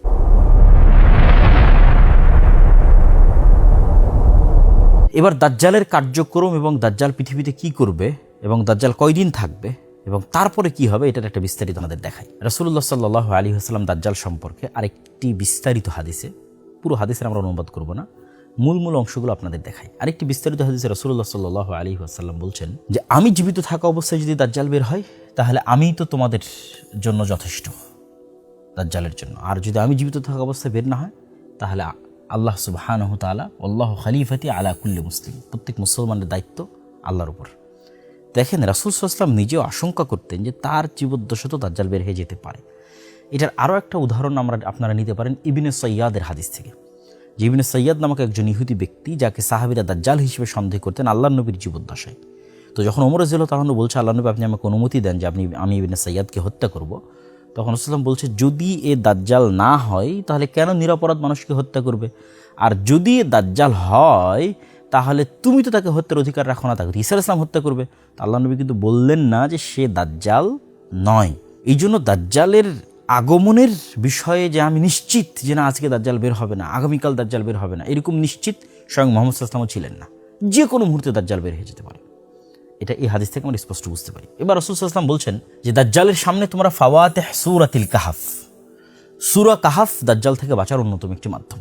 সূরা কাহাফে কিন্তু কোরআনের সবচেয়ে ব্যতিক্রম ঘটনাগুলো আছে। যেমন আসহাবে কাহফের যেটা ঘটনা, যে 309-310 বছর তারা ঘুমাচ্ছে, মানুষ তাদের দেখলে মনে করবে তারা জাগ্রত অবস্থায়, অথচ তারা ঘুমন্ত বা মৃত অবস্থায়।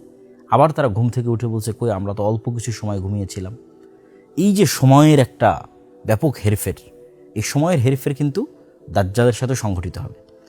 ঠিক তেমন যুলকারনাইনের ঘটনা সূরা কাহফের মধ্যে আছে, এবং কিয়ামতের একমাত্র আলামত যার উল্লেখ কোরআনে আছে সেটা হচ্ছে ইয়াজুজ এবং মাজুজ, যেটা যুলকারনাইনের ঘটনার মধ্যে আছে, আর অন্যগুলোর কিন্তু উল্লেখ নাই।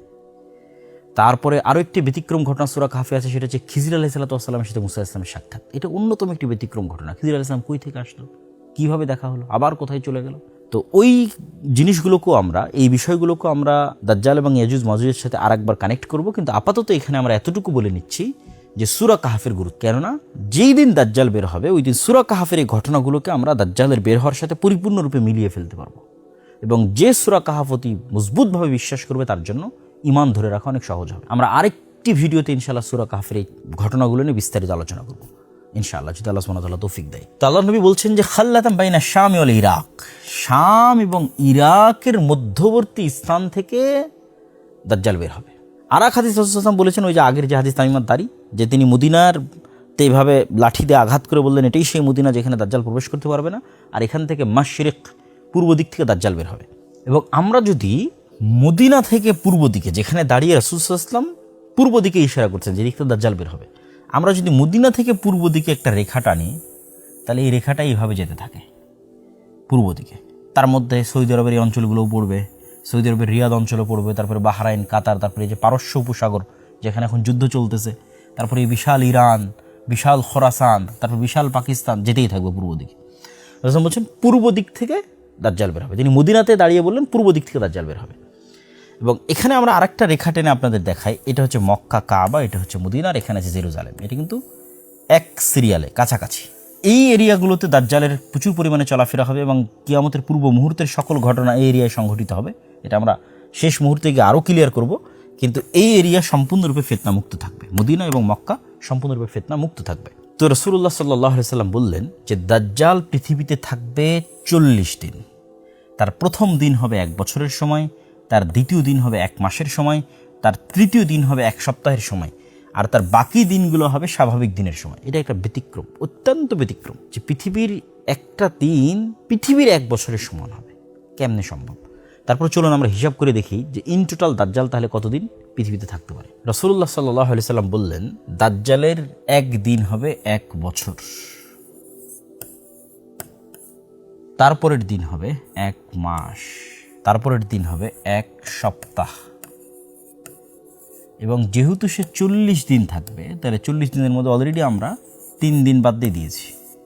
তাহলে আর বাকি যে স্বাভাবিক দিন থাকবে, সে স্বাভাবিক দিনের সংখ্যা কত হবে? সে স্বাভাবিক দিনের সংখ্যা হবে 37 দিন। এখন যদি আমরা ইন টোটাল যোগ করি যে কত দাঁড়ায়, তাহলে আমরা এখানে যোগ করতে পারি 30 দিন, 7 দিন, 37 দিন।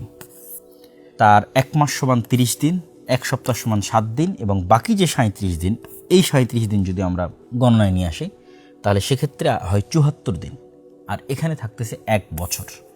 তাহলে 1 বছর 74 দিন সমান তথা 1 বছর 2 মাস 14 দিন। তবে এখানে আরেকটা প্রশ্ন মাথায় কাজ করতে পারে যে দিন যদি 1 মাসের 1 বছরের হয়, দিন যদি 1 মাসের হয়, দিন যদি 1 সপ্তাহের হয়, রাত কত দিনের হতে পারে?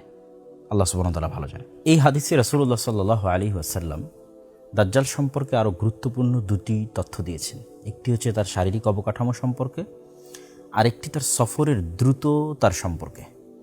রাসূলুল্লাহ সাল্লাল্লাহু আলাইহি ওয়াসাল্লাম তার শারীরিক অবকাঠামো সম্পর্কে বলেন যে সে হবে কোঁকড়ানো চুল বিশিষ্ট এবং তার 1 চোখ হবে একটু উঁচু কানা। কোঁকড়ানো চুল বিশিষ্ট এবং 1 চোখ হবে উঁচু কানা। এবং তার গতি সম্পর্কে রাসূল সাল্লাল্লাহু আলাইহি ওয়াসাল্লাম বলেন যে মেঘমালাকে যখন কোনো বাতাস উড়িয়ে নিয়ে যায়, তথা ঝড়ের সময় মেঘকে আমরা যে আকাশে উঠতে দেখি, ওই মেঘের যে গতি থাকে বাতাসের উড়িয়ে নিয়ে যাওয়ার কারণে, দাজ্জালের সেই গতি হবে। এটা দাজ্জালের নিজস্ব গতিও হতে পারে, যেটা হাদিসের জাহিরি অর্থ, আমরা সবসময় বলছি যে আমরা হাদিসের প্রকাশ্য অর্থকে প্রাধান্য দেব, অথবা যন্ত্রের সাহায্যও যদি দাজ্জাল নেয় উড়ার জন্য, তার গতিশীলতা বাড়ানোর জন্য, সেটিও হতে পারে। আল্লাহু আলাম বিসসাওয়াব। তাহলে আমরা দেখলাম দাজ্জাল পৃথিবীতে 1 বছর 2 মাস 14 দিন সে সফর করবে এবং পৃথিবীর সকল জায়গায় সফর করবে, মক্কা এবং মদিনা ছাড়া। এবং তার ফিতনার ধরনটা কেমন হবে, কীরকম ভয়াবহ হবে, সেটা রাসূল সাল্লাল্লাহু আলাইহি ওয়াসাল্লাম বলছেন। তিনি বলছেন, যখন সে কোনো শহরের পাশ দিয়ে অতিক্রম করবে তখন তাদেরকে সে তার দিকে দাওয়াত দিবে, যদিও শহরের মানুষই ইউমিনুনা বিহি, তার দাওয়াতে ঈমান আনে, এবং ওয়াস্তাজিবুনা লাহু, এবং তার দাওয়াতে সাড়া দেয়। তাহলে দাজ্জাল আসমানকে বলবে বৃষ্টি বর্ষণ করো, ফায়ামুরুস সামা ফাতুমতির, দাজ্জালের আদেশে আসমান বৃষ্টি বর্ষণ করবে। ওয়াল আরদা ফাতুমবিত, এবং জমিনকে আদেশ করবে যে তুমি ফসল উৎপাদন করো, তখন জমিন ফসল উৎপাদন করবে। আমরা যদি আজকের সময় কল্পনা করি যে পরিমাণ তেলের সংকট, ধরেন আজকে আমি বলতেছি যে তুমি আমার প্রতি ঈমান আনলে তোমাকে তেল দেওয়া হবে, ঈমান না আনলে তেল দেওয়া হবে না। তাহলে আপনি চিন্তা করেন কি হতে পারে। বাংলাদেশে যদি আগামী 1 মাস 1 ফোঁটাও তেল না আসে, তাহলে আমাদের দেশের বিদ্যুৎ থেকে শুরু করে, যানবাহন থেকে শুরু করে, মোবাইল কম্পিউটার থেকে শুরু করে সব কিছু আমরা হারিয়ে ফেলবো।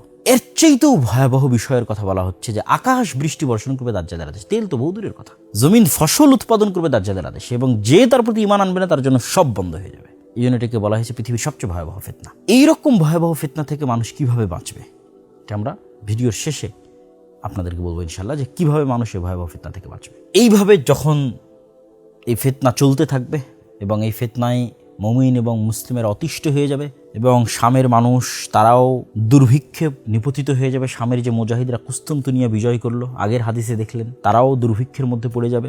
জেরুজালেমে যে সমস্ত মুসলমানেরা আছে মসজিদে আকসায়, তারাও ভয়ঙ্কর দুর্ভিক্ষের মধ্যে পড়ে যাবে, কারো কাছে কোনো খাবার থাকবে না, কেন অল এভরিথিংয়ের কন্ট্রোল দাজ্জালের। এইরকম ভয়াবহপূর্ণ সময়ে ঈসা আলাইহিস সালাতু ওয়াস সালাম মুসলমানদের মাসীহ হিসেবে, বিপদ থেকে উদ্ধারকারী হিসেবে, মুসলমানদেরকে বিপদ থেকে উদ্ধারকারী হিসেবে ঈসা আলাইহিস সালাম অবতীর্ণ হবেন। ফায়ানজিলু ইনদাল মানারাতিল বাইদা শারকিয়া দিমাশক, সাদা মিনারধারী মসজিদে দিমাশকের, সিরিয়ার রাজধানী দিমাশকে ঈসা ইবনে মারিয়াম নেমে আসবে 2 ফেরেশতার কাঁধে ভর দিয়ে। এবং বিভিন্ন রিওয়ায়াতে আছে এটা হবে ফজরের সালাতের সময়, এবং ইমাম মাহদির নেতৃত্বে যখন মুজাহিদগণ ফজরের সালাতের প্রস্তুতি নেবে তখন। এবার ঈসা আলাইহিস সালাতু ওয়াস সালাম সহ, ইমাম মাহদি সহ, অন্য আর মুজাহিদরা সহ দাজ্জালকে হত্যা করার জন্য রওনা দিবে।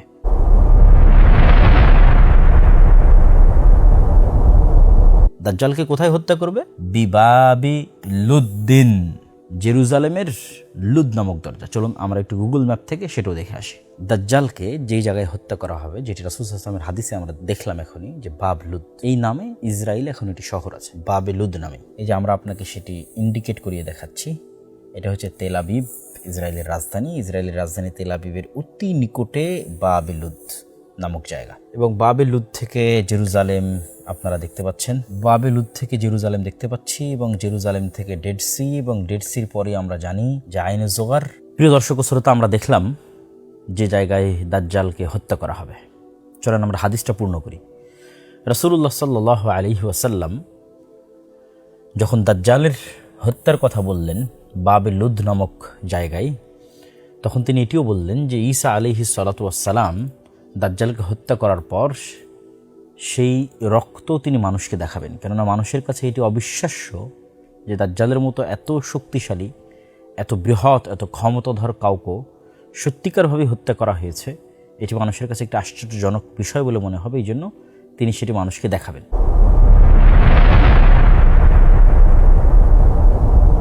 তবে এর চেয়েও আশ্চর্যের বিষয় হচ্ছে যে দাজ্জালের মতো পৃথিবীর সবচেয়ে বড় ভয়াবহ ফিতনাকে পৃথিবী থেকে ধ্বংস করে দেওয়ার পর এমন এক ফিতনার মুখোমুখি হবে ঈসা আলাইহিস সালাতু ওয়াস সালাম এবং তার সঙ্গী সাথী মুমিন মুজাহিদরা, যে ফিতনা মোকাবেলার সক্ষমতা দাজ্জালকে হত্যাকারী ঈসা আলাইহিস সালামেরও থাকবে না। এ কথা আমি বলিনি, রাসূল সাল্লাল্লাহু আলাইহি ওয়াসাল্লাম বলছেন। তিনি বলছেন, আল্লাহ বলেন, আল্লাহ ঈসা আলাইহিস সালামের কাছে ওহী করবেন, ইন্নী ক্বাদ আখরাজতু ইবাদান লি, আমার কিছু বান্দা, মানে আদমের সন্তান, আমার কিছু বান্দা আমি বের করে দিয়েছি, লা ইয়াদানি লি আহাদিম বিকিতালিহিম, কারো পক্ষেই সম্ভব নয় যে তাদের সাথে মোকাবেলা করবে। ঈসা তোমার পক্ষে সম্ভব নয়। যে ঈসা দাজ্জালের মতো বড় ফিতনাকে ধ্বংস করেছে তার পক্ষে সম্ভব নয় এখন আল্লাহর যে বান্দারা বের হবে তাদের সাথে মোকাবেলা করা। তারা কারা? তারাই হচ্ছে ইয়াজুজ এবং মাজুজ। যে ইয়াজুজ এবং মাজুজকে বাইবেলের ভাষায় বলা হয়েছে গগ অ্যান্ড ম্যাগগ। এটা শুধু উচ্চারণের পার্থক্য। ইয়াজুজ এবং মাজুজ। এই ইয়াজুজ এবং মাজুজ যখন বের হবে তখন আল্লাহ সুবহানাহু ওয়া তাআলা ঈসা আলাইহিস সালামকে আদেশ দিবেন যে তুমি আমার বান্দাদের নিয়ে আশ্রয় নাও তুর পাহাড়ে। ফাহারিজ ইবাদি তথা মুমিন এবং মুজাহিদ বান্দাদের নিয়ে কোথায় আশ্রয় নেবে? তুর পাহাড়ে। চলেন আমরা একটু দেখে আসি তুর পাহাড়ের লোকেশন।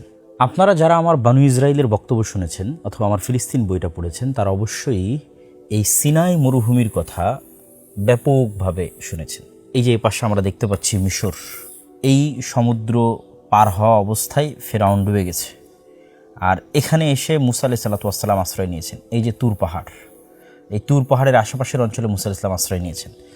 এবং এই বিশাল সিনাই মরুভূমিতে যতগুলো ঘটনা, বানু ইসরাইলের পাথর ফেটে পানি বের হওয়া, বানু ইসরাইলের আকাশ থেকে মেঘ দিয়ে আশ্রয় দেওয়া, জান্নাত থেকে মান্না এবং সালওয়া পাঠানো, এবং তুর পাহাড়ে মুসা আলাইহিস সালাতু ওয়াস সালামের ইবাদত, আরবাঈনা লাইলা ওয়াইদ আদনা মুসা আরবাঈনা লাইলা, 40 রাত ইবাদত। তুর পাহাড় থেকে নেমে এসে দেখলেন যে বানু ইসরাইল শিরকে লিপ্ত হয়ে গেছে। তারপরে এই যে জেরুজালেম, এটা বিজয়ের জন্য আল্লাহর আদেশ, যে তাদেরকে আল্লাহ আদেশ দিলেন তোমরা যাও যুদ্ধ করো। তারা বলল যে না, এখানে আমালেকা গোত্র আছে, বিশাল দেহের শক্তিশালী, আমরা যুদ্ধ করতে যাব না। তখন আল্লাহ তাদের আযাব দিলেন যে 40 বছর তোমরা এই মরুভূমিতে ঘুরপাক খাও। ইতিহুনা ফিল আরদি 40 সানা, এই মরুভূমিতে। তো এই সিনাই মরুভূমিরই একটা বড় অংশ হচ্ছে তুর পাহাড়, যেটা মুসা আলাইহিস সালাতু ওয়াস সালামের স্মৃতির সাথেও সম্পৃক্ত। এই তুর পাহাড়, এই সিনাই মরুভূমি। আর আমরা দেখলাম যে এখনই ঈসা আলাইহিস সালাতু ওয়াস সালাম দাজ্জালকে কোথায় হত্যা করলেন? বাবে লুদ নামক এরিয়ায়। আমি ম্যাপটা এখানে একটু ঘুরিয়ে ধরেছি যাতে একসাথে আপনাদের দাজ্জালের হত্যার জায়গা এবং যেখানে ইয়াজুজ মাজুজ বের হলে আশ্রয় নিতে বলছে আল্লাহ, সেই জায়গাটা আপনাদের দেখাতে পারি। এই যে তুর পাহাড় দেখতে পাচ্ছেন, এতে পাশে আছে মিশর, এই যে কায়রো, এটা হচ্ছে জেরুজালেম বা ফিলিস্তিন বা শাম, আরজু শাম, এটা সিনাই মরুভূমি। আর এই যে তেল আবিবের নিকটস্থ জায়গা বাবে লুদ। এখানে দাজ্জালকে হত্যা করার পর আল্লাহ আদেশ দিবেন তুমি মুমিনদের নিয়ে আশ্রয় নাও এই যে তুর পাহাড়ে, এই তুর পাহাড়ে আশ্রয় নাও। আর আমার এক সৃষ্টি বের হবে, যে সৃষ্টির সাথে কেউই পারবে না। তো আমরা দেখছিলাম ইয়াজুজ এবং মাজুজ বের হবে এবং ঈসা আলাইহিস সালাতু ওয়াস সালাম মুমিনদের নিয়ে তুর পাহাড়ে আশ্রয় নেবে। ইয়াজুজ এবং মাজুজের প্রথম দল বুহাইরা তাবারিয়া, ওই সেম সি অফ গ্যালিলি আপনাদের দেখিয়েছি, ওটা অতিক্রম করার সময় সেটা সম্পূর্ণ পানি তারা পান করে নেবে। এই হাদিস থেকে একটা বিষয় আমাদের প্রশ্নবোধক চিহ্ন তৈরি হয়, যে দাজ্জাল যখন জিজ্ঞেস করলো যে এই বুহাইরা তাবারিয়ায় অচিরে একদিন পানি থাকবে না, তো অনেকেই মনে করে যে বুহাইরা তাবারিয়ার পানি দাজ্জাল বের হওয়ার আগেই শেষ হয়ে যাবে। তো দাজ্জাল বের হওয়ার আগে যদি সি অফ গ্যালিলি বা বুহাইরা তাবারিয়ার পানি শেষ হয়ে যায়, তাহলে ইয়াজুজ মাজুজ কীভাবে বুহাইরা তাবারিয়ার পানি পান করে? এটা একটা প্রশ্নবোধক। সুতরাং ওই হাদিসের অর্থ এরকম মনে করা, একদম ফাইনাল করে ফেলা যে দাজ্জাল বের হওয়ার আগেই নাখাল বাইসানের সকল খেজুর শেষ হয়ে যাবে, দাজ্জাল বের হওয়ার আগেই বুহাইরা তাবারিয়ার পানি শেষ হয়ে যাবে, একদম নির্ধারিত করে ফেলা, এইটার আসলে কোনো দলিল কোরআন এবং হাদিসে পাওয়া যায় না। বরং একদিন থাকবে না, এটার দ্বারা উদ্দেশ্য এটাও হতে পারে যে ইয়াজুজ মাজুজ একদিন এই সমুদ্রের পানি খেয়ে ফেলবে, এটাই উদ্দেশ্য হতে পারে, যেটা এই হাদিস থেকে বোঝা যাচ্ছে। আল্লাহু আ'লাম বিসওয়াব, সঠিক জ্ঞান আল্লাহ সুবহানাহু ওয়া তাআলার কাছে আছে। তো যখন এই ইয়াজুজ মাজুজের এই ভয়ঙ্কর ফিতনা পৃথিবীতে ছড়িয়ে পড়বে, তখন ঈসা আলাইহিস সালাতু ওয়াস সালাম মুমিনদের নিয়ে যে তুর পাহাড়ে আশ্রয় নিলেন, সেখানে তো কোনো খাবার নাই, পানি নাই, সারা পৃথিবী ইয়াজুজ মাজুজে পরিপূর্ণ, এবং তাদের সংখ্যা এত পরিমাণে বেশি হবে যে এই ভয়ঙ্কর ভয়াবহ ফিতনা অবস্থায় যখন কোনো খাবার পানি কিচ্ছু থাকবে না, ভয়ঙ্কর ভয়াবহ দুর্ভিক্ষ দেখা দিবে, তখন যে নবী নিজে হাতে দাজ্জালের মতো পৃথিবীর সবচেয়ে বড় ফিতনাকে ধ্বংস করলেন, সেই নবী এবং তার সঙ্গী সাথী সকলেই আল্লাহ সুবহানাহু ওয়া তাআলার দিকে একনিষ্ঠ মনে ফিরে যাবেন এবং আল্লাহ সুবহানাহু ওয়া তাআলার নিকটে দোয়া করবেন এবং আল্লাহর কাছে কান্নাকাটি করবেন যেন এই মহাবিপদ থেকে, ফিতনা থেকে তাদের মুক্তি দেওয়া হয়। তাদের দোয়া শ্রবণ করার মাধ্যমে আল্লাহ সুবহানাহু ওয়া তাআলা এক প্রকার পোকামাকড় তাদের কাঁধে দিয়ে দিবেন এবং সেখান থেকে এমন এক অসুস্থতা হবে যে তারা মৃত্যুবরণ করবে এবং সবাই মৃত্যুবরণ করবে, একসাথে একবারে মৃত্যুবরণ করবে। কামাউতি নাফসিন ওয়াহিদাতিন, যেন একটা নাফসের মৃত্যু যেমন হয়, এরকম লক্ষ লক্ষ কোটি কোটি ইয়াজুজ মাজুজ একবারে শেষ হয়ে যাবে। তখন নবিউল্লাহ ঈসা, আল্লাহর নবী ঈসা পৃথিবীতে নেমে আসবেন, তুর পাহাড় থেকে দুনিয়াতে নেমে আসবেন, কিন্তু পৃথিবীতে এক বিঘত জায়গাও খালি পাবেন না যেটা বসবাসের মতো। কেন? ওই ইয়াজুজ মাজুজের মৃত লাশের গন্ধে। কেন? তাদের সংখ্যা এত বেশি। ইয়াজুজ মাজুজের সংখ্যাধিক্য বুঝতে গিয়ে একটা হাদিস আমরা সামনে রাখতে পারি, যে হাদিস রাসূলুল্লাহ সাল্লাল্লাহু আলাইহি ওয়াসাল্লাম বলছেন যে আদম সন্তানের প্রতি 1000-এ 999 জন জাহান্নামী বা জাহান্নামে যাবে। তখন সাহাবীরা অতি চিন্তিত হয়ে যায়। এখানে রাসূল সাল্লাল্লাহু আলাইহি ওয়াসাল্লাম বলছেন মিনকুল্লি আলফিন 999, প্রত্যেক 1000 থেকে 999 জন। তখন সাহাবীরা চিন্তিত হয়ে জিজ্ঞেস করলেন, আল্লাহ নবী তাহলে আমাদের কী অবস্থা হবে? তখন রাসূল সাল্লাল্লাহু আলাইহি ওয়াসাল্লাম বললেন যে তোমাদের চিন্তার কোনো কারণ নাই, কেননা এই 999 জনের একজন হবে তোমাদের মধ্যে থেকে এবং বাকিরা হবে ইয়াজুজ এবং মাজুজ থেকে, তথা তাদের জাহান্নামে যত মানুষ জাহান্নামে যাবে তার একটা বড় অংশ হবে ইয়াজুজ এবং মাজুজ। একদম আদম থেকে নিয়ে কিয়ামত পর্যন্ত যত মানুষ জাহান্নামে যাবে তার একটা বড় অংশ হবে ইয়াজুজ মাজুজ। তাহলে ইয়াজুজ মাজুজের সংখ্যা কত হতে পারে? আল্লাহু আকবার। তো মৃত লাশের গন্ধে এক বিঘত জায়গাও খালি থাকবে না। তখন তারা পুনরায় দ্বিতীয়বারের ন্যায় আল্লাহ সুবহানাহু ওয়া তাআলার নিকট একনিষ্ঠ মনে দোয়া করবেন, কান্নাকাটি করবেন। তখন এবার দ্বিতীয়বার তাদের দোয়া কবুল করে আল্লাহ সুবহানাহু ওয়া তাআলা এক প্রকার পাখি পাঠাবেন, যে পাখির কথা রাসূলুল্লাহ সাল্লাল্লাহু আলাইহি ওয়াসাল্লাম বলছেন কাআনাকিল বুখতি। বুখত গোত্রের উটগুলো যেমন তাদের কুঁচগুলো যেমন খুবই উঁচু, ওইরকম খুবই উঁচু কুঁচ বিশিষ্ট এক প্রকার পাখি আল্লাহ সুবহানাহু ওয়া তাআলা পাঠাবেন। এই পাখিগুলো এই ইয়াজুজ মাজুজের লাশগুলোকে বহন করবে এবং আল্লাহ যেখানে চাইবেন সেখানে ফেলে দেবে। উত্তর মেরু, দক্ষিণ মেরু, যে কোনো জায়গা যেখানে হয়তো মানুষ বসবাস করে না, সাইবেরিয়া, বরফ আচ্ছাদিত, যেটা মানুষের যাওয়া এবং আসার বাইরে, আল্লাহ সুবহানাহু ওয়া তাআলা যেখানে ভালো মনে করবেন সেখানে গিয়ে তারা ফেলে দেবে। এবং পৃথিবীকে বসবাস উপযোগী করার জন্য আল্লাহ সুবহানাহু ওয়া তাআলা আসমানকে আদেশ দিবেন বৃষ্টি বর্ষণ করার জন্য, এবং সারা পৃথিবী বৃষ্টি বর্ষণ হয়ে ধুয়ে মুছে সাফ হয়ে যাবে। ধুয়ে মুছে সাফ হয়ে যাওয়ার পর এবার আল্লাহ সুবহানাহু ওয়া তাআলা জমিনকে আদেশ দিবেন তোমার মধ্যে যা বরকত আছে সব উৎপন্ন করে দাও। আসমানকে আদেশ দিবেন যা বরকত আছে সব অবতীর্ণ করে দাও, তথা জমিনে এমন ফসল উৎপাদন হবে যে একটা ডালিম, একটা গ্রাম, একটা বংশ, একটা গাভীর দুধ, একটা গ্রাম, একটা বংশ, এত পরিমাণে রহমত এবং বরকতে পৃথিবী পরিপূর্ণ হয়ে যাবে।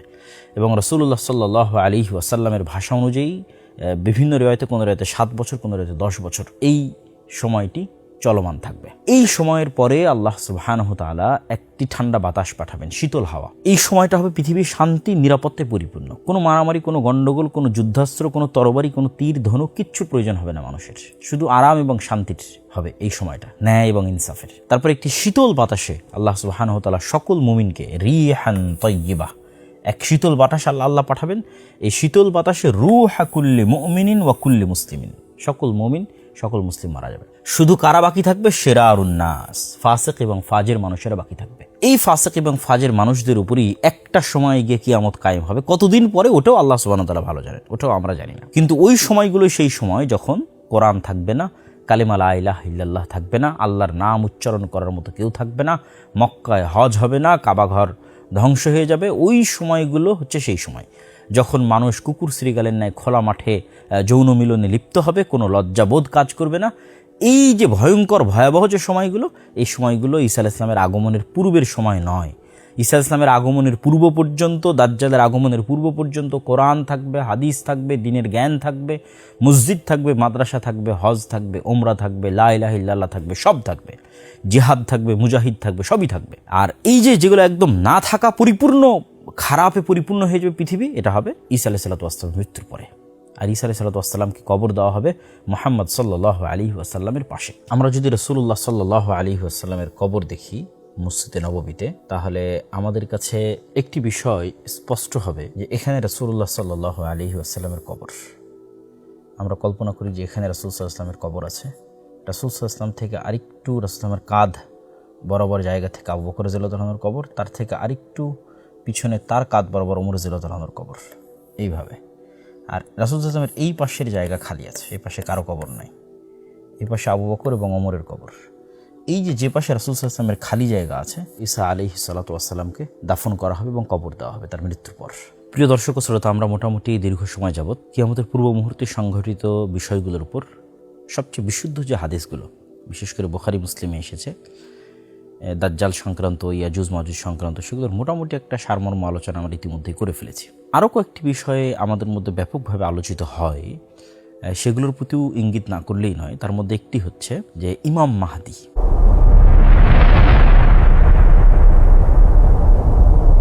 ইমাম মাহদী সংক্রান্ত কিছু আকীদা এবং বিশ্বাস আছে শিয়াদের, আর কিছু আকীদা এবং বিশ্বাস আছে আহলুস সুন্নাত ওয়াল জামাতের। শিয়াদের বিশ্বাস হচ্ছে তাদের ইসনা আশার 12 ইমাম, পবিত্র ইমাম, তাদের মধ্যে 12তম ইমাম তিনি নিজেকে অদৃশ্য করে নিয়েছেন, কোনো পাহাড়, কোনো গার, কোনো এরকম কোথাও তিনি অদৃশ্য অবস্থায় আছেন। এই জন্য তারা বলে আল মাহদি আল মুনতাজার, তথা তিনি পৃথিবীতেই আছেন, তার অপেক্ষা তারা করতেছে এবং সেই মাহদির জন্য তারা কামনা করে বা সেই মাহদিকে তারা চায় যে সে দ্রুত ফিরে আসুক। আহলুস সুন্নাত ওয়াল জামাতের ক্ষেত্রে ইমাম মাহদির বিষয়ে এরকমের কোনো আকীদা বা বিশ্বাস নাই, বা এই বিষয়গুলো সম্পূর্ণরূপে একটি ভ্রান্ত আকীদা এবং বিশ্বাসের অংশ। ঈসা আলাইহিস সালাতু ওয়াস সালামের পূর্বে একজন আমিরের অধীনে, একজন নেতার অধীনে উম্মতে মুহাম্মাদি একত্রিত হবে, রোমানদের বিরুদ্ধে যুদ্ধ করবে, এবং কিছু কিছু হাদিসে আছে যে তার হাত দিয়ে পৃথিবীতে ন্যায় এবং ইনসাফ প্রতিষ্ঠা হবে ঈসা আলাইহিস সালামের আগমনের পূর্বেই। বিশেষ করে শেখ আব্দুল মুহসিন আল আব্বাদ এই বিষয়ে একটি বই লিখেছেন।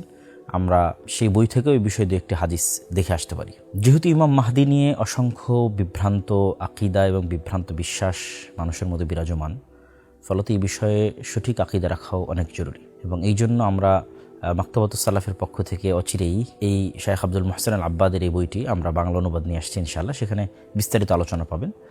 আমি সেখান থেকে শুধু একটি হাদিস আপনাদের সামনে তুলে ধরতে চাই। আবু দাউদে বর্ণিত হাদিস, যে রাসূলুল্লাহ সাল্লাল্লাহু আলাইহি ওয়াসাল্লাম বলেন, আব্দুল্লাহ বিন মাসউদ রাদিয়াল্লাহু তাআলা থেকে বর্ণিত, যে যদি পৃথিবী ধ্বংস হতে একদিনও বাকি থাকে, তবুও আমার আহলে বাইত তথা রাসূল সাল্লাল্লাহু আলাইহি ওয়াসাল্লামের বংশ, রাসূল সাল্লাল্লাহু আলাইহি ওয়াসাল্লামের আহলে বাইত মানে শুধু ফাতেমা রাদিয়াল্লাহু তাআলা আনহা নন, বা আহলে বাইত মানে শুধু হাসান এবং হোসাইন নয়। আহলে বাইত মানে আমরা এর আগে অন্য আরেক বক্তব্যে বিস্তারিত আলোচনা করেছি, আহলে বাইতের মধ্যে রাসূল সাল্লাল্লাহু আলাইহি ওয়াসাল্লামের চাচারাও আছেন, তথা আলী ইবনে আবি তালেবের অন্য আর যারা ভাই আছে।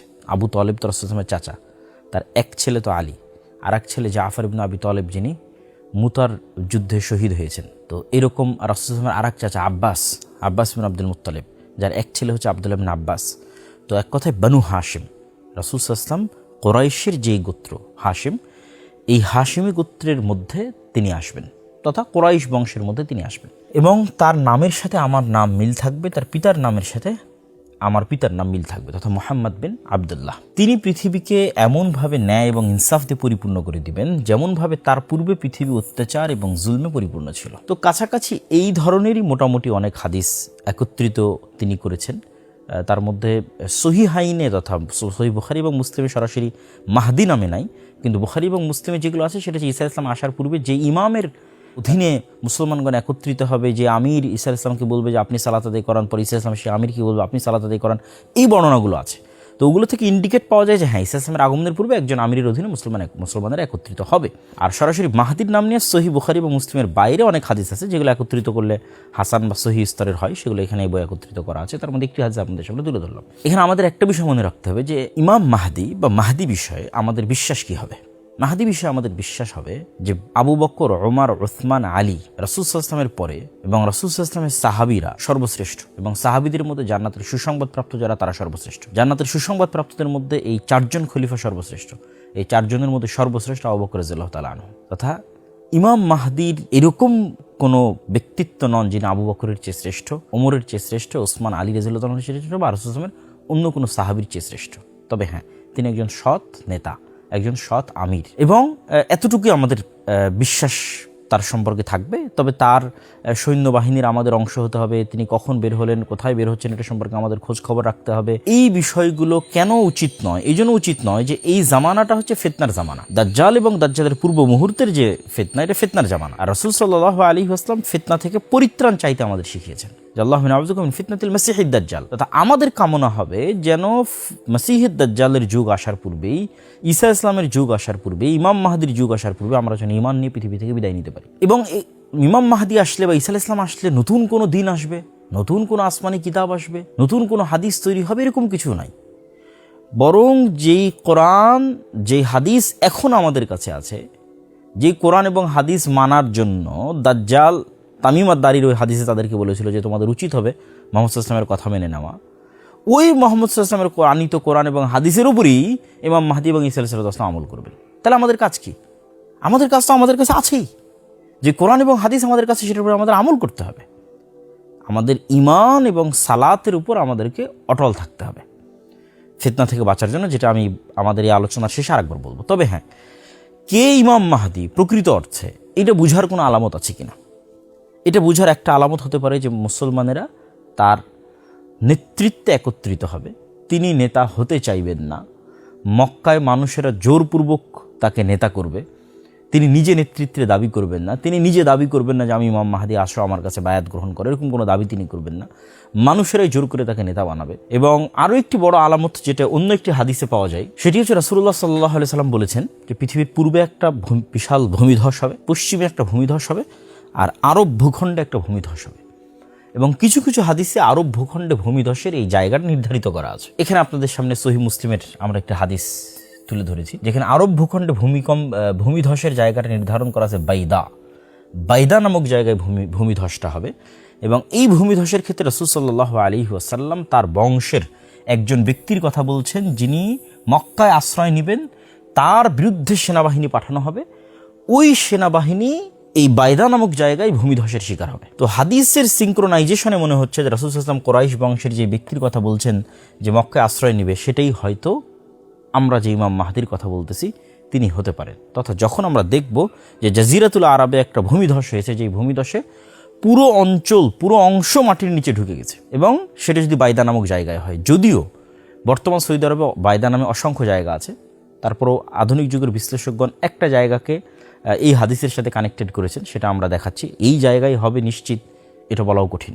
রাসূলুল্লাহ সাল্লাল্লাহু আলাইহি সাল্লামের যুগে এই বাইদা নাম কোন জায়গার ক্ষেত্রে প্রয়োগ করা হতো সেটি খুঁজে বের করা এবং এখনকার অসংখ্য জায়গা বাইদা নামে হওয়া বিষয়টা একটু জটিল। তারপর আমরা দেখাই, এখানে আমরা দেখতে পাচ্ছি যে মসজিদের যে হারাম এরিয়া আছে, এই হারাম এরিয়া যেখান থেকে শেষ হয়, এই শেষ হওয়ার পরে আমরা যেখান থেকে মদিনার মিকাত যেটাকে বলি জুল হুলাইফা, এখান থেকে হাজিগণ মক্কা যাওয়ার জন্য যখন উমরা বা হজে যান, তখন মদিনার মানুষ এখান থেকে ইহরাম বাঁধে। আর এই যে এটা হচ্ছে মসজিদে কুবা, এদিকে মসজিদে নববী। এই যে এখানে আমরা একটা জায়গা দেখতে পাচ্ছি আল বাইদা, জুল হুলাইফা পার হওয়ার পরে এবং জাবাল ঈদ যেখানে হারামের এরিয়া শেষ হয়, তারপরই এই যে বাইদা নামক আমরা জায়গা দেখতে পাচ্ছি, এটা মিকাত জুল হুলাইফা মিকাতের মসজিদ। এবং এইদিকে জাতুল জাইশ, যেখানে আয়েশা রাদিয়াল্লাহু তাআলা আনহার হার হারিয়ে গেছিল, যে লম্বা ঘটনা এবং তায়াম্মুমের আয়াত অবতীর্ণ হয়েছিল। এই এরিয়ার মাঝামাঝি এরিয়াই হচ্ছে বাইদা, একটা ফাঁকা জায়গা। নির্ধারিত আমরা জায়গা বুঝতে না পারলেও জাজিরাতুল আরব, আরব উপদ্বীপে একটা ভয়ঙ্কর ভূমিধস হবে। এই ভূমিধসের মাধ্যমে নিশ্চিত হওয়া যেতে পারে যে ইমাম মাহদি তিনি।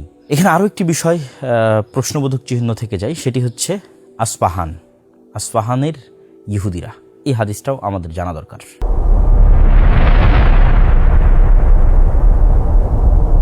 রাসূলুল্লাহ সাল্লাল্লাহু আলাইহি ওয়াসাল্লামের আরেকটি আশ্চর্যজনক হাদিস, সেই হাদিসটি হচ্ছে দাজ্জাল যখন বের হবে, ইয়াতবাউদ দাজ্জাল মিন ইয়াহুদি আসবাহান ৭০ আলফান। দাজ্জালের অনুসারী কারা হবে, দাজ্জালের সাথে কারা থাকবে, কারা দাজ্জালের আনুগত্য করবে, অনুসরণ করবে এবং দাজ্জালের হয়ে লড়াই করবে। তো রাসূল সাল্লাল্লাহু আলাইহি ওয়াসাল্লাম বলছেন যে ইস্পাহানের ৭০,০০০ ইহুদি দাজ্জালের অনুসারী হবে। তো চলেন আমরা দেখে আসি ইস্পাহান শহরটি কোথায়। বর্তমান যে ইরান, এই ইরান অঞ্চল এবং ইরানের আশেপাশের অঞ্চলগুলো বা মধ্য এশিয়ার অঞ্চলগুলো ইসলামে বিভিন্ন দিক থেকে খুবই গুরুত্বপূর্ণ। তার মধ্যে একটা হাদিস আপনাদের জানা আছে, রাসূল সাল্লাল্লাহু আলাইহি ওয়াসাল্লাম বলেছেন যে দিন যদি সুরাইয়া তারকার ওখানেও থাকে, তবুও খোরাসান অঞ্চল, মাওয়ারা ইন নাহার, এই অঞ্চলের মানুষেরা সেখান থেকে দিন নিয়ে আসবে। এবং আমরা যদি দেখি যে হাদিস শাস্ত্রের যে ইতিহাস, এই ইতিহাসে সবচেয়ে অবদান কাদের বেশি, তাহলে আমরা দেখব এই অঞ্চলগুলো একসময় ইলমের মার্কাজ ছিল। এই যে নিশাপুর, এই নিশাপুর ইলমের অনেক বড় মার্কাজ, এটা আজকের ইরানের অন্তর্ভুক্ত। এই যে তেহরান, এই তেহরানের নিকটবর্তী অঞ্চল হচ্ছে এবং আবু হাতেম আর রাজি, আবু জুর আর রাজি, তাদের যে দার্সের জায়গা রায়, সেই অঞ্চল। তারপর আসবাহান, এখান থেকে অসংখ্য আলেম ওলামা বের হয়েছে, আবু নুআইম আল আসবাহানি থেকে শুরু করে আরও অসংখ্য আলেম ওলামা, যেমন নিশাপুরি ইমাম হাকিম, অনেক বড় মুহাদ্দিস, মুস্তাদরাক হাকিমের লেখক। তো এই অঞ্চলগুলো থেকে যদি আমরা আরও একটু মাওরাই নাহার তথা আমুদরিয়া এবং শিরদরিয়ার ওইদিকে যাই, তাহলে দেখবো ইমাম বুখারী, ইমাম মুসলিম নিজে নিশাপুরের, ইমাম বুখারী, মুসলিম, আবু দাউদ, নাসাই, তিরমিজি, তারা সব এই অঞ্চল থেকে তাদের আগমন ঘটেছে। কিন্তু এই অঞ্চল সম্পর্কেই রাসূলুল্লাহ সাল্লাল্লাহু আলাইহি ওয়াসাল্লামের আরেকটি ব্যতিক্রম হাদিস, যেটি আমরা কিছুক্ষণ আগে শুনলাম, যে এই আসফাহান থেকে ৭০,০০০ ইহুদি কিয়ামতের পূর্ব মুহূর্তে দাজ্জালের অনুসারী হবে। সুতরাং এটি একটি চমকে দেওয়ার মতো বিষয় যে এখন আসফাহান একটি ইরান শাসিত অঞ্চল এবং একটি শিয়া শাসিত অঞ্চল। হয়তো অদূর ভবিষ্যতে, আল্লাহু আলাম, আল্লাহ ভালো জানে, ৭০,০০০ মানে তো অনেক মানুষ, তথা অদূর ভবিষ্যতে এরকমও হতে পারে যে আজকের যে ইসরায়েল বা আজকের যে জেরুজালেম, সেখান থেকে ইহুদিরা সব বিতাড়িত হয়ে আসফাহানে গিয়ে আশ্রয় নিল, এবং যখন দাজ্জাল বের হচ্ছে তখন আসফাহানের সকল ইহুদি দাজ্জালের অনুসারী হচ্ছে। হতেও পারে, আল্লাহু আলাম, আল্লাহ সুবহানাহু ওয়া তাআলা ভালো জানে।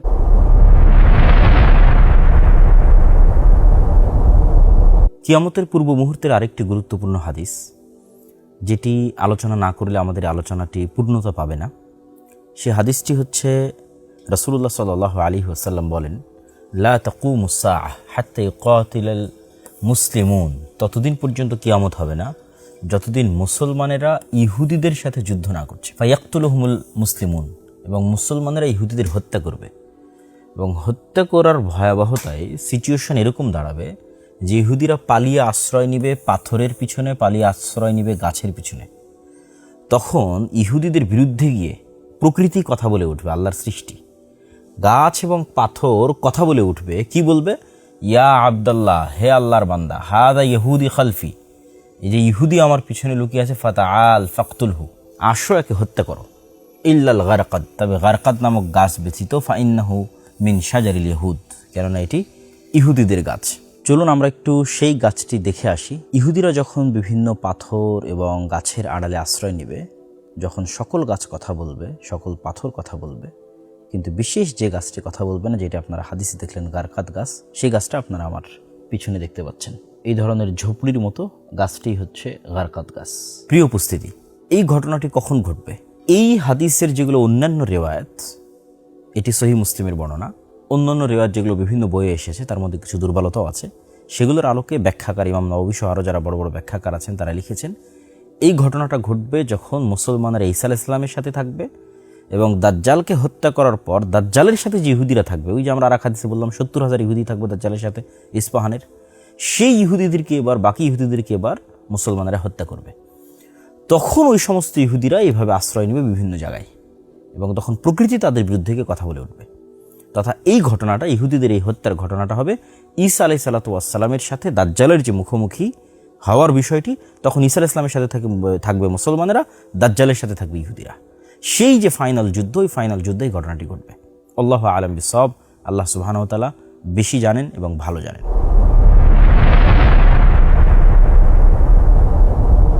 প্রিয় উপস্থিতি, এই যে আমরা দাজ্জালের বিশাল হাদিস পড়লাম, ইয়াজুজ এবং মাজুজের ভয়ঙ্কর ঘটনা শুনলাম, একদল নাস্তিককে দেখবেন যখন আমরা এগুলো বলি তখন তারা প্রশ্ন উঠায় যেগুলো কাল্পনিক, ঔপন্যাসিক গল্পের মতো, এবং এগুলো জীবনে কোনোদিন বাস্তবে হবে না। এবং তাদের এই অবিশ্বাসের সবচেয়ে বড় কারণ হচ্ছে আজকের যে উন্নত প্রযুক্তি, আজকের যে স্যাটেলাইটের অধীনে বিশ্ব, ক্যামেরা, তারা মনে করে সারা পৃথিবীর সব কিছু যেহেতু আমাদের কন্ট্রোলে, তো কোথাও তো আমরা দাজ্জালকে দেখতে পাচ্ছি না, কোথাও তো আমরা ইয়াজুজ এবং মাজুজকে দেখতে পাচ্ছি না, সুতরাং এগুলো সব মিথ্যা হাদিস, মিথ্যা তথ্য এবং মিথ্যা কথা, যার প্রতি মুসলমানেরা পাগলের মতো বিশ্বাস স্থাপন করছে।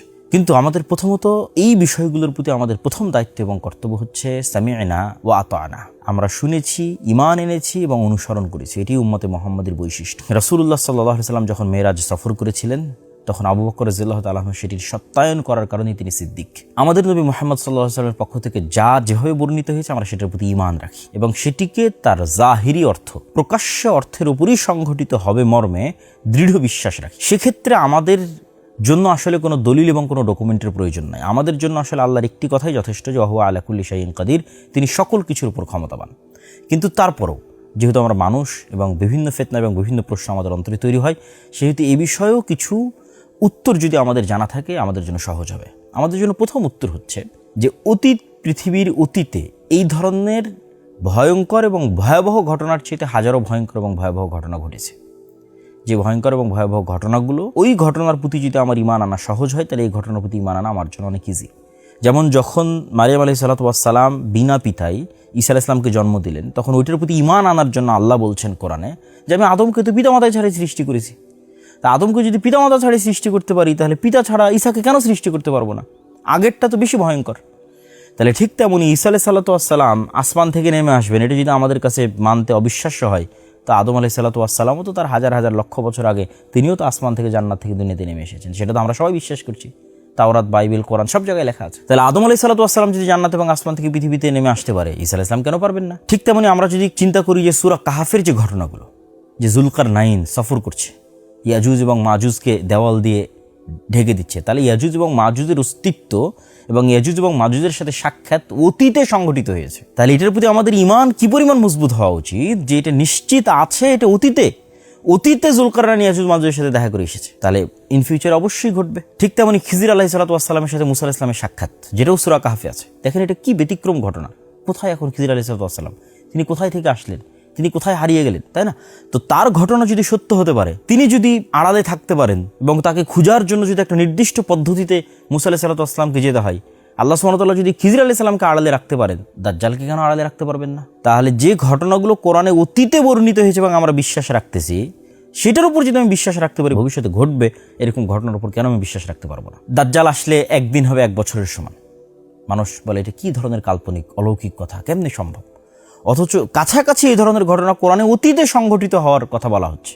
যেমন আসহাবে কাহফের ঘটনা, যে তারা 309 বা 310 বছর ঘুমিয়ে আছে, অথচ মানুষ তাদেরকে মনে করতে যে তারা জাগ্রত, এবং তারা ঘুম থেকে উঠে বলছে কই, আমরা তো মাত্র অল্প কিছুক্ষণ ঘুমিয়েছিলাম। আবার যে নবী আল্লাহ সুবহানাহু ওয়া তাআলার কাছে মৃতকে জীবিত করার মুজিজা দেখতে চাইলেন, তাকে আল্লাহ সুবহানাহু ওয়া তাআলা সেখানে মৃত করে দিলেন, তার ঘোড়া, তার খাদ্যদ্রব্য সব মৃত হয়ে গেল। তিনি উঠে তিনি মনে করছেন তিনি অল্প সময় ছিলেন, তার ঘোড়া লাশ হয়ে সম্পূর্ণ কঙ্কাল হয়ে গেছে, তথা ঘোড়ার উপর দিয়ে 100 বছর অতিক্রম হয়ে গেছে, তার খাবার নষ্ট হয়নি। তাহলে তার খাবারের উপর দিয়ে কি সময় অতিক্রম হলো? এই যে সময়ের আপেক্ষিকতা, সময়ের যে গতি, এটার আপেক্ষিকতার কথা কোরআনে আগেই অসংখ্য অতীতের অসংখ্য ঘটনায় তুলে ধরা হয়েছে। তাহলে আমাদের ঈমান রাখতে হবে যে এই জিনিসগুলো একদিন ঘটবেই। তারপরও 3টা পয়েন্ট আমি বলতে চাই। প্রথমত, যে দাজ্জাল, ইয়াজুজ মাজুজ এই পৃথিবীতেই যদি থাকে তবুও সম্ভব, 2 ভাবে সম্ভব। 1, আপনি কখনোই নিশ্চিতভাবে দাবি করতে পারবেন না যে এই পৃথিবীর প্রত্যেক ইঞ্চি জায়গা, সমুদ্রের প্রতিটি পয়েন্ট, জঙ্গলের প্রতিটি পয়েন্ট আপনার অধীনস্থ এবং আপনার কন্ট্রোলে। এখন অসংখ্য জায়গা আছে যেখানে মানুষ যেতে পারে না, যে দ্বীপে মানুষ যায় না, যে জায়গায় মানুষ সফর করে না, চলাচল করে না, জাহাজ যায় না, এরকম অসংখ্য জায়গা আছে।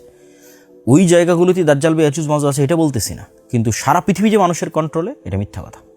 দ্বিতীয়ত, দাজ্জালের সাথে যদি তামিম আদ-দারির সাক্ষাৎ হয়ে থাকে, এই যুগেও মানুষের সাক্ষাৎ হওয়া সম্ভব নয়। হয়তো দাজ্জাল কোথায় আছে এটা যাদের সাথে দাজ্জালের যোগাযোগ তারা জানে। যেমন এপিস্টিন ফাইল প্রকাশের আগে কে জানতো যে এরকম একটা দ্বীপ, যেই দ্বীপে মানুষ জাহাজ নিয়ে যায়, উড়োজাহাজে, প্রাইভেট জেটে যায় এবং এই ধরনের অপরাধ করে? কে জানতো? কেউ তো জানতো না। 2 নম্বর, আমরা যে পৃথিবীতে বসবাস করছি, এই পৃথিবীতে তো আমাদের সাথে জিন এবং শয়তান এবং ফেরেশতা, তারাও তো আমাদের সাথে আছে, আমাদের আশেপাশে আছে, কিন্তু আমরা কি তাদের দেখতে পাচ্ছি না?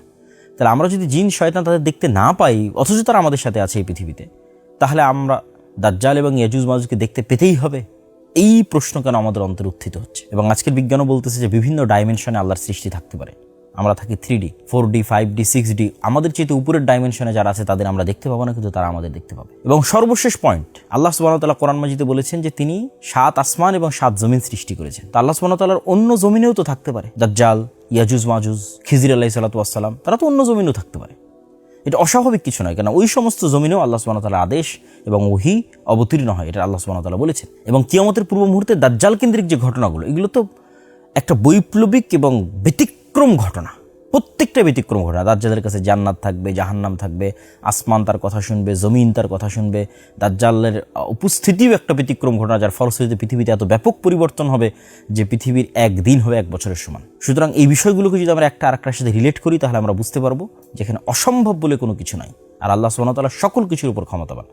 সুতরাং এই ধরনের বিশ্বাস স্থাপন করা যে দাজ্জাল মানে AI, দাজ্জাল মানে আমেরিকা, দাজ্জাল মানে অন্য কিছু, দাজ্জাল মানুষ নয়, বা ইয়াজুজ মাজুজ মানে অন্য কিছু, অন্য কেউ, জি না, ইয়াজুজ মাজুজ আদমের সন্তান, দাজ্জালও আদমের সন্তান। হাদিসে এবং কোরআনে যেভাবে বলা আছে সেভাবেই সংঘটিত হবে, এটি আমাদের ঈমান থাকতে হবে।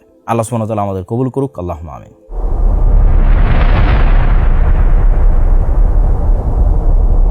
এই যে ভবিষ্যৎ কেন্দ্রিক দীর্ঘ আলোচনা আমরা আজকে করলাম, এই দীর্ঘ আলোচনার থেকে আমাদের শিক্ষণীয় কি? এই দীর্ঘ আলোচনার সারমর্ম এবং শিক্ষণীয় যদি এক বাক্যে বলতে চাই, তাহলে আমি বলতে পারি যে আমরা এখন মধ্যপ্রাচ্যের যে যুদ্ধে আছি, এই যুদ্ধ কি মালহামা?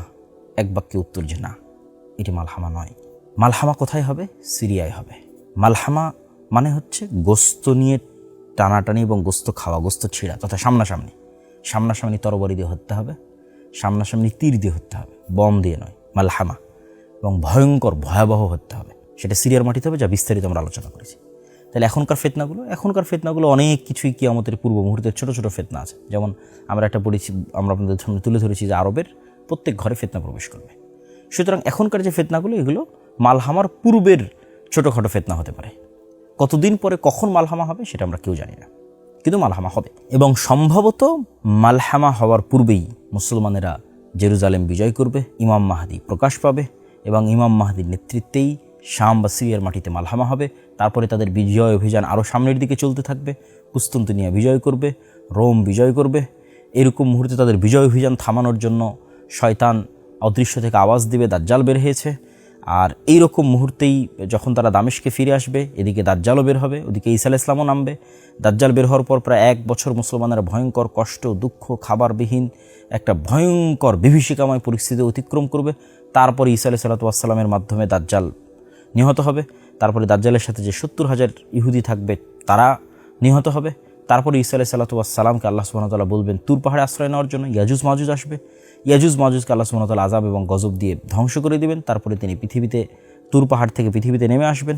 পৃথিবীতে নেমে এসে তিনি 7 বছর 10 বছর একটা দীর্ঘ সময়ব্যাপী ন্যায় এবং ইনসাফের শাসন প্রতিষ্ঠা করবে। তারপরে এক শীতল বাতাসে সকল মুমিন মুসলমান মারা যাবে এবং ফাসেক ফাজেরদের উপর কিয়ামত প্রতিষ্ঠিত হবে। প্রিয় উপস্থিতি, এই ঘটনাগুলো থেকে আমাদের শিক্ষণীয় হচ্ছে যে ভয়ঙ্কর ফিতনার মুহূর্তে আপনি ঈমান কিভাবে ধরে রাখবেন, ভয়ঙ্কর ফিতনার মুহূর্তে আপনি হেদায়েতের উপর কিভাবে থাকবেন। আমি স্পষ্টভাবে আপনাদের সামনে তুলে ধরতে চাই যে আসহাবুল উখদুদ তারা কিভাবে আগুনের মধ্যে প্রবেশ করেছিল, যাদের বর্ণনা আল্লাহ সুবহানাহু ওয়া তাআলা সূরা বুরুজে দিয়েছেন, যে তাদের বলা হয়েছিল হয় ঈমান না হয় আগুন। তো তখন তারা ঈমানকে মূল্যায়ন করতে গিয়ে স্বেচ্ছায় আগুনের মধ্যে ঝাঁপিয়ে পড়েছে। এটা সম্ভব হয়েছিল শুধু কিসের কারণে? পরকালে যে তাদের ইয়াকিন আছে, আল্লাহর প্রতি তাদের যে ইয়াকিন আছে সেটির কারণে। তারা ওই আগুনের মধ্যে জান্নাত মনে করে প্রবেশ করেছে, তারা তার মধ্যে জান্নাত দেখতে পাচ্ছিল তাদের বিশ্বাস অনুযায়ী। আর যদি তারা ঘরে ফেরত যেত তাহলে সেটা ছিল জাহান্নাম। এই একই ঘটনা দাজ্জালের সাথে ঘটবে। দাজ্জালের আগুন ওটাই জান্নাত, আর দাজ্জালের সুন্দর জান্নাত ওটাই জাহান্নাম। তাহলে এটার প্রতি আপনি ইয়াকিন যখন পরকালের প্রতি আপনার সর্বোচ্চ লেভেলের হবে, দুনিয়াবি কোনো লোভ, দুনিয়াবি কোনো স্বার্থ, সেটি 1 টাকার সমপরিমাণও যদি হয়, যদি আপনাকে দুর্বল এবং পরাস্ত না করতে পারে, আল্লাহর শক্তি, আল্লাহর ক্ষমতা, আল্লাহর অস্তিত্বের উপর যদি আপনার সর্বোচ্চ লেভেলের বিশ্বাস থাকে, তবেই আপনি দুনিয়া থেকে ঈমান নিয়ে বিদায় নিতে পারবেন। তো দাজ্জালের এই ফিতনা আমাদের প্রমাণ করে যে দুনিয়ার সফলতা মানে ঈমান নিয়ে বিদায় নেওয়া। দুনিয়ার সফলতা মানে ধন দৌলত, টাকা পয়সা, বাড়ি গাড়ি নয়। কেন? ওগুলোর প্রতি ন্যূনতম লোভ থাকলে দাজ্জালের ফিতনা থেকে আপনি বাঁচতে পারবেন না। তাহলে দুনিয়ার বিজয় মানে ঈমান অবস্থায়, সালাত অবস্থায় দুনিয়া থেকে বিদায় নেওয়া। এবং মুসলমানদের কাজ এই ধরনের ভবিষ্যৎ কেন্দ্রিক ঘটনার পিছনে পড়ে প্রোডাক্টিভিটি নষ্ট না করা, যে হ্যাঁ ইমাম মাহদি আসলেই তবেই আমরা সব কিছু করবো, তার আগে আমাদের কোনো কাজ নাই। এটা মুসলমানদের প্রোডাক্টিভিটি নষ্ট করে এবং এটা আমি মনে করি একটি ঈমান বিরোধী কার্যকলাপ। বরং মুসলমানদের সবসময় সদা সর্বদা অ্যাক্টিভ থাকতে হবে। কেন? ইমাম মাহদি এবং ঈসা আলাইহিস সালাম আসলে নতুন কোনো দিন আসবে না, নতুন কোনো কোরআন আসবে না। ওই কোরআনই যে কোরআন আমাদের কাছে আছে, ওই হাদিসই যে হাদিস আমাদের কাছে আছে। তাহলে পৃথিবীর সবচেয়ে বড় ঘটনা আগেই ঘটে গেছে, সেটা মুহাম্মদ সাল্লাল্লাহু আলাইহি ওয়াসাল্লাম, সেটা কোরআনের অবতীর্ণ হওয়া। ওইটা আমাদের আমল করতে হবে। এবং যদি সূর্য আমরা পশ্চিম দিকে উঠতে দেখি, তবু আমাদের হাতে যদি একটি গাছ থাকে সেটি রোপণ করার চেষ্টা করতে হবে। তথা আমাদের ঈমান এবং আমলের যে চেষ্টা, এই চেষ্টা আমাদের অব্যাহত থাকবে। এবং এই সমস্ত ঘটনা কেন্দ্রিক আমাদের কাজ কি? ফিতনা থেকে বাঁচতে চাই। আল্লাহুম্মা নাউযুবিকা মিন ফিতনাতিল মাসীহিদ দাজ্জাল, যে দাজ্জাল এবং দাজ্জালের সময়ের যে ভয়ঙ্কর ফিতনাগুলো আছে, ফিতনার যুগগুলো আসার পূর্বেই যেন আল্লাহ আমাদের ঈমান অবস্থায় দুনিয়া থেকে যাওয়ার তৌফিক দান করে। এই মর্মে আগ্রহী না হওয়া যে না আমি ওই যুদ্ধগুলোতে অংশগ্রহণ করবো, ওই ফিতনার সময় আমি থাকবো কেন। কেউ গ্যারেন্টি দিয়ে বলতে পারবেন ওই ফিতনার সময় সে ঈমান নিয়ে থাকতে পারবে কিনা। তাই নবীর শিক্ষা অনুযায়ী ওই ফিতনাগুলো আসার পূর্বেই আমাদের আল্লাহর কাছে পরিত্রাণ চাওয়া উচিত, আমরা যেন দুনিয়া থেকে বিদায় নিতে পারি। আল্লাহ সুবহানাহু ওয়া তাআলা আমাদের এই ফিতনা সংক্রান্ত হাদিসগুলো সঠিকভাবে বুঝার, সালাফে সালেহিনের ব্যাখ্যা এবং বুঝ অনুযায়ী বুঝার, সেগুলোর প্রতি ঈমান রাখার এবং এই ফিতনা থেকে আল্লাহর নিকটে বাঁচতে চাওয়ার, এবং ঈমান এবং সালাত, পরকালের প্রতি গভীর আস্থা, আল্লাহর প্রতি গভীর আস্থা এবং সালাত। আর এই বিষয়ে এই ঈমান মজবুত করার জন্যই মূলত আমাদের আল্লাহর পথে যাত্রা বইটি লেখা। তাই ফিতনার সময় যদি কেউ ঈমান মজবুত রাখতে চান, তিনি অবশ্যই আমাদের আল্লাহর পথে যাত্রা বইটি পড়তে পারেন। আর পরবর্তী কোনো পর্বে ইনশাআল্লাহ আমরা সূরা কাহফের যে ঘটনাগুলো আছে সেগুলো নিয়ে বিস্তারিত আপনাদের সাথে কথা হবে। আল্লাহ আমাদের কবুল করুক। আল্লাহুম্মা আমিন। আসসালামু আলাইকুম ওয়া রাহমাতুল্লাহি ওয়া বারাকাতুহু।